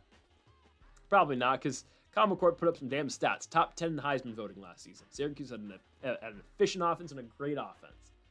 Just got to give me something like that here in week number 1, and I think they keep it close against Tennessee, because here's the thing. Can Tennessee get themselves going offensively? I don't know. I know Syracuse is going to be able to respond, and I know Syracuse is going to be able to put up points. Give me the Orange to cover 13.5 in Tennessee against the Volunteers. Let's go Syracuse. And we now move on to a matchup in Tallahassee, Florida. the Alabama Crimson Tide go on the road to take on FSU, Florida State. I'm taking Alabama minus 13.5. Okay, I'll just get that out the way right now. I think they blow out Florida State. Thomas Castellanos starting for the Florida State Seminoles here in 2025. So no more DJU, obviously. DJU playing for the Chargers. He's been a mixed bag, to say the least, for Los Angeles in the preseason. But Florida State goes to Castellanos, who, I don't know. He gets pushed out at Boston College, right? Because they decided that Grayson McCall. They decided that he wasn't their number one. This is horrible. I'm blanking on Boston College, the guy that took over for, oh my goodness, I'm blanking so hard right now. Who took over for Castellanos last year at Boston College. I'll get that for you in a second. This is horrible. I'm forgetting this. But there's a reason Castellanos got sat down in the middle of the season, and they said, you know what? We can't do this anymore with you, right? They went to Grayson James. I want to say Grayson McCall. Grayson James, that's why, yeah. They went to Grayson James, right? Grayson James got the last, half of the season. Apparently, Grayson James is not their starter this season, I think, right? That's neither here or there. We'll talk about Boston College when we get to them next week, when they actually play a real FBS squad, and we get to see them play 1 week. But there's a reason Castellanos got pushed out. They didn't like the production at Castellanos. He was throwing interceptions, or he's making bad decisions with the ball. At least I think that's what they said. Eventually sat him down, start Grayson James instead, and now here he is at Florida State. They sat him, and then he quit, kind of. He just left. Okay. Welcome to Florida State. This is definitely not going to go poorly. Guys, it's just, Florida State was so horrible last year. They were so bad for so long, they couldn't get anything going offensively, which sure, is Castellanos an improvement over the 3 guys they had last year, Uyangle, Brock Glenn, and Krahomic? Yeah, he is an improvement. Is it enough of an improvement to get Florida State back to where they were in 2023, which was where they should have been the playoffs? No. It's not good enough. And why do I say that? Well, if you're going to get back to the playoffs, and if you're trying to get back to the level where you thought you were, and you definitely were in 2023, you have to be competitive against Alabama. They're not competitive against Alabama. They're not. Alabama is starting Ty Simpson. Ty Simpson gets the start for Bama this year. Okay, not a game changer, I will say, but a guy who can just get things done, and a guy who can really benefit from just playing at Alabama and all the weapons that they have. I don't want to make the comp to Mac Jones. I know you're thinking it because he kind of looks like Mac Jones a little bit, just like their faces. They kind of look very alike. I don't think he's the talent Mac Jones is. And I know people like to laugh at Mac Jones because of how his NFL career went. Okay, Mac Jones is going to be a backup in the NFL for the next, 10 seasons. He's going to make millions of dollars. Mac Jones is a good quarterback who's going to be in the league for a very long time. Ty Simpson is going to be serviceable for this team. He's going to have to spread out the ball. Obviously, you're going to need to get it to Ryan Williams, who's obviously the guy over here at Alabama. Nowhere near the player Jeremiah Smith is, but it's okay, He won't be Jalen Milroe. He won't. Because Jalen Milroe obviously did a lot for this team. Did not have a great passing year last year, but was able to effectively run the ball a lot and whatnot. I just think Ty Simpson's going to be good enough. He's just going to be one of these facilitator type guys. I don't want to call him a game manager, but he'll be a above game manager who can just get it done, be able to throw the ball effectively, and dominate teams like Florida State. I think once they get into better competition, I get it. Florida State's defense is still pretty solid. It was solid last year, right? Florida State's defense held their own. It's just they got put in a lot of bad spots because they were always in the field. Their offense could never score for them. And they get on the wrong side of a 28-0 game, and you see, they give up 28 points. They don't score obviously, or they lose 28-7 or whatnot, right? But that was a product of the fact that their offense could never stay on the field. There's so many 3 and outs for that offense, and the Florida State defense was always out there. I think it'll be better this year, but I don't think it's that much better. Yes, their defense is still good, but I believe again all the weapons Alabama's got, that tremendous offensive line, Ty Simpson will be able to do enough, should all equate into Alabama beating the hell out of Florida State. It will not be competitive, trust me here. Alabama will cover 13 points. They will dominate the football game. Personnel-wise, they are just better than Alabama. And is Ty Simpson a better quarterback than Thomas Castellanos? I think so. I think so. Alabama minus 13.5. They will beat Florida State. Next up, huge game. Absolutely huge football game. Clemson hosts Louisiana State. And yes, I'm going Louisiana State to win on the road. I don't think Clemson's as good as people think they are. I think Cade Klubnik's a great quarterback in college football. I think he is. Obviously, there's a reason Clemson was a postseason team last year. There's a reason that they won the ACC. They beat Southern Methodist in the ACC championship game in Carolina, which is okay. It gives them a big advantage, but it's fine. There's a reason Clemson was there. They were an elite team in the sport last year. You bring back one of the best quarterbacks in college football this season in Cade Klubnik. He's expected to be an elite quarterback in college football yet again. You lose your best running back, obviously, in Maffa. He's with the Dallas Cowboys now. Antonio Williams, though, does return. He had 900 yards last year for Clemson. Cade Klubnik gets his number one weapon back in 2025. That is great. That's awesome. Garrett Nussmeier may be one of the best quarterbacks in college football, though. I'm telling you, the step he's going to take in 2025, I believe, is going to be greater than the step that Cade Klubnik is going to take. Nussmeier, in his senior season this year, will average 300 yards a game. It's just how Louisiana State is. He's going to average over 300 yards a game, I think. They're going to be throwing the ball a lot, and they will trust in one of the best pure passers in college football this season. They kind of have to, because that is their offense, right? Aaron Anderson, again, we talk about how Antonio Williams is back for Clemson out of the receiving core. Okay, well, Aaron Anderson is back for Louisiana State in their receiving core. So both teams' best receivers are back. I just believe, again, Nussmeier on the road, I know it's difficult. Again, going to Death Valley and playing, I understand it's an extremely difficult feat. I think Louisiana State's roster is actually better than Clemson's. I know everyone's so high on Clemson. Oh, they might win the national championship this year. They're the best team in the ACC. I'm going to make the case I don't think they win the ACC, and you're going to hear my reason to that in about 2 minutes here, 2-3 minutes. There's a very clear reason why I don't think they're winning the ACC. Well, it's not. You'll see. There's a reason why I think it's clear. Just because the team who's I think is better than them. I think Garrett Nussmeier is going to have a day. I think he does. I think big-time players show up in big-time spots. I get it. Clemson's a good team. They are. Okay. Personnel-wise, I just think Louisiana State's a better football team. I like their all-around roster more. Ultimately, that's why I think they win the game. They have a better roster. Cade Klubnik's a good quarterback. Garrett Nussmeier's a better quarterback, though. I just think LSU has them outmatched. The only thing going for Clemson here is that the game's at Death Valley. If the game wasn't in South Carolina, if this game was in LSU, was in Louisiana State, at their Death Valley, Louisiana State probably wins the game and probably is favored by 3 points, maybe 4. It probably is probably the same spread the other way around if the game's at LSU Death Valley. If it's a neutral site game, I believe LSU's a slight favorite. The only reason Clemson's getting this respect is because they're at home. I'm telling you, the Louisiana State offense will outpace the Clemson offense tonight. They will. There's a reason Clemson struggled last year in week 1 against Georgia. Cade Klubnik could not get going against an SEC defense. They lost to Louisville and looked horrible in that game. Again, Cade Klubnik has struggled against ranked teams throughout the course of his career so far, at least last season. The only ranked team they could beat last year was Southern Methodist. They beat them by 3 points. They barely got by at the end of the game. It is what it is. They lost to Georgia, they lost to Louisville, and they lost to Texas, and they lost to South Carolina. They don't beat good teams. Clemson has benefited so many years now of just beating up on bad ACC competition. Nothing against them, right? That's the competition you're afforded. It's the competition you are given in the Atlantic Coast Conference, which can be very poor sometimes. They don't step up against good teams. I've seen this story too many times. I get it, they're the higher ranked squad. I get it, they're at home. I don't care.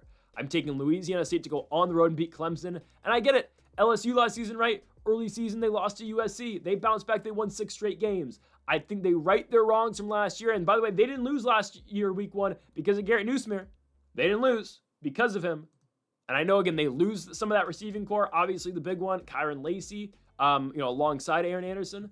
But Aaron Anderson's back, obviously, but you lose Kyron Lacey, obviously. Real unfortunate circumstances. I think Aaron Anderson, though, is really equipped to come back in that or to be that main guy. I'm taking LSU to beat Clemson. You can keep your points. The plus 3.5, plus 4 does seem kind of nice, though. I'm not going to lie. Give me Louisiana State to win. The spread's not horrible, though. LSU. Okay. Maybe my hottest take of the video. Miami beats Notre Dame. Yep. And not only am I going to say that, I think Notre Dame is legitimately a top 10 team in the country. They are going to be in the playoffs because Notre Dame is afforded this luxury. They lost to Northern Illinois last season. And they're afforded the luxury of, well, you can lose early in the year if you're Notre Dame. As long as you can win out, you're going to the postseason. And I believe Notre Dame is going to the postseason. Look at their schedule. Who are they losing to? They're not losing to Boise in South Bend. They're not losing to Texas A&M in South Bend. They're running the table, okay? They're going to go 11-1, and they'll find themselves probably in the 6th seed this year, okay? They're losing week 1 to Miami, though. This is the one game they're going to lose. Because if Notre Dame beats Miami, they're going undefeated. They are. They're not going to slip on a banana peel this year and lose to Purdue. They're not going to go to Fayetteville and lose, I don't think, to Arkansas. They're not going to lose to Syracuse. They're not going to lose at Pitt. They're not going to lose to Navy. They're going to win those games, okay? And a part of that, too, is because Marcus Freeman might be the best coach in college football, right? Legitimately. Marcus Freeman is that talented of a coach. He's that good of a coach. He easily could be an NFL coach if he wanted to. The reason why I'm going with Miami over Notre Dame is because, you know how I said I don't think Clemson's winning the ACC? Because of Miami. I know this is like the Dallas Cowboys of college football. Every year Miami's supposed to be that great. I get that. The reason they're going to be so great this season is because of their quarterback. And I get it. You lose Cam Ward. You lose Xavier Restrepo. And this is why I said this is probably my hottest take of the video and probably my hottest take of the season. We have teams that we had last year. We had Buffalo all year. We had Indiana. This year it's Indiana and Miami. Okay? There'll be other teams throughout the course of the season as well. But Miami's one of these teams I'm going to say right now, I believe they're winning the ACC. I believe that Carson Beck is winning the Heisman Trophy. And I believe Miami's going to be in a really good position to win the national championship this year. Their defense holds them back, don't get me wrong. But they've made some adjustments to the defense in the offseason. And again, they won the portal alone with the one signing of getting Carson Beck. You got the single-handed best player in the transfer portal this season. He was limited at Georgia. Georgia did not allow Carson Beck to play like Carson Beck. Carson Beck now goes to Miami where he has to succeed. Has to. Cam Ward was a good quarterback at Washington State. He became a great quarterback, an elite quarterback, and the best quarterback in the country at Miami. Carson Beck was a good quarterback. I can say borderline great quarterback at Georgia. Struggled sometimes with the interceptions. I get that. He is going to become the best quarterback in college football at Miami. With all these weapons, and sure, you lose Xavier Restrepo and whatnot, I don't care. There's still a plethora and an embarrassment of riches at the receiving corps. I get it. Oh, Isaiah Horton goes to Alabama. Elijah Arroyo has been drafted. I get that. You know how many guys Miami gets in the portal and they have coming up too? There is so much talent that is just on Miami. I mean, look at a guy like Trader, who's a sophomore, who's barely gotten to play. That dude is fast as hell. There are so many guys. CJ2K's son's here. Or no, he's at SMU now, isn't he? He's at SMU. Excuse that. But there's guys. They have so many guys coming up the depth chart here for Miami. And the way that they play, their offense, Carson Beck has to succeed here. He 100% has to. So I'm telling you, he's winning the Heisman. Miami's winning the ACC. It's nothing against Notre Dame. They're not going on the road and beating Miami. I think Notre Dame is going to the postseason. I think they are, right? Jeremiah Love has to be considered for the Heisman race this season. He had a really good 2024. He's probably going to have a really good 2025. Notre Dame, new quarterback, obviously, right? Riley Leonard has moved on to, I don't know, working, a tech job or something. I don't know what he's doing. CJ Carr is the starting quarterback. First ever career start on the road in Miami. Ooh, don't like it. Do not like it. And sure, their game plan is going to consist of hand the ball off to Jeremiah Love. Hand the ball off to Jeremiah Love. Hand it off, hand it off, hand it off. Okay. We'll see. Miami's got to be kind of prepared for this, right? I would hope. Their defense really sucked last year. Look at the Syracuse game. I think it's got to be better this year. They improved a bit in the portal. And I'm telling you, Carson Beck is the best player to move in the portal this season. And also look at Notre Dame, too. They lose some big guys, obviously, to the NFL draft. Jack Keisner is now with the Jaguars. Xavier Watts with the Falcons, if I'm not mistaken. Their best guys are gone. Sure, Miami's lost a lot of great guys to the portal, I'm telling you, you fill Cameron Ward's vacancy with Carson Beck, who is going to succeed, and he's going to destroy the competition in the ACC. I'm so serious. He's going from playing SEC ball, where he's been limited, to now he gets to go play air raid in Miami. Miami Hurricanes beat Notre Dame week number 1, and Miami's going to the playoffs, and Carson Beck is going to put up video game-like numbers in 2025. That is my hot take of the season, but I firmly expect it to happen, and he better pay off that contract. Highest paid college football player of all time, right? Carson Beck. Let's get it going, all right? Carson Beck, it's the U. The all about the U, right? Yeah. Is that what they do? Oh, no, I'm just doing weird signs now. It's the U, right? Yeah, all about the U. All right. Anyways. Give me Miami. Miami plus 2.5. You can keep your points. We're taking Miami money line. Final game of the video. Had to talk about it a little bit, right? UNC at home versus Texas Christian, right? Bill Belichick's first ever game as a collegiate head coach with the University of North Carolina. Why is he doing this? I don't know. And I could talk at length about how weird this is, about his 23-year-old, 24-year-old girlfriend who is on the field. She's like his manager. It's odd, dude. It's weird. That CBS interview where she intervenes, that's not football, though. We don't need to talk about it, right? It's odd. It's a weird situation. How the reality show got canceled because she didn't approve of it, because she wanted a bigger role of it. She was in the Super Bowl commercial for Dunkin' Donuts with him. It's weird. It gives me weird Joe Biden handler type vibes. It really does. Kind of. Instead, though, here we are. September 1st, 2025, the start of Chapel Bill. Bill Belichick's the head coach of North Carolina. And we're taking them. I get it. Oh, we took Frank Wright to beat Hawaii last week. Taking Bill Belichick to beat Texas Christian. He's at home. UNC, do they have a better roster than TCU? I think they're kind of right there. They're starting Gio Lopez. That's, oh yeah. They have to start Gio Lopez. Max Johnson's still on the roster, but I don't believe Max Johnson is healthy enough just yet. Tore his ACL last season. I think he might be available eventually, but not right now for Max Johnson. So they got to go Gio Lopez out of South Alabama. Okay. I think he's going to be good enough, is what I can say. Still fairly young. Came here for a reason. He can start 2 more years here.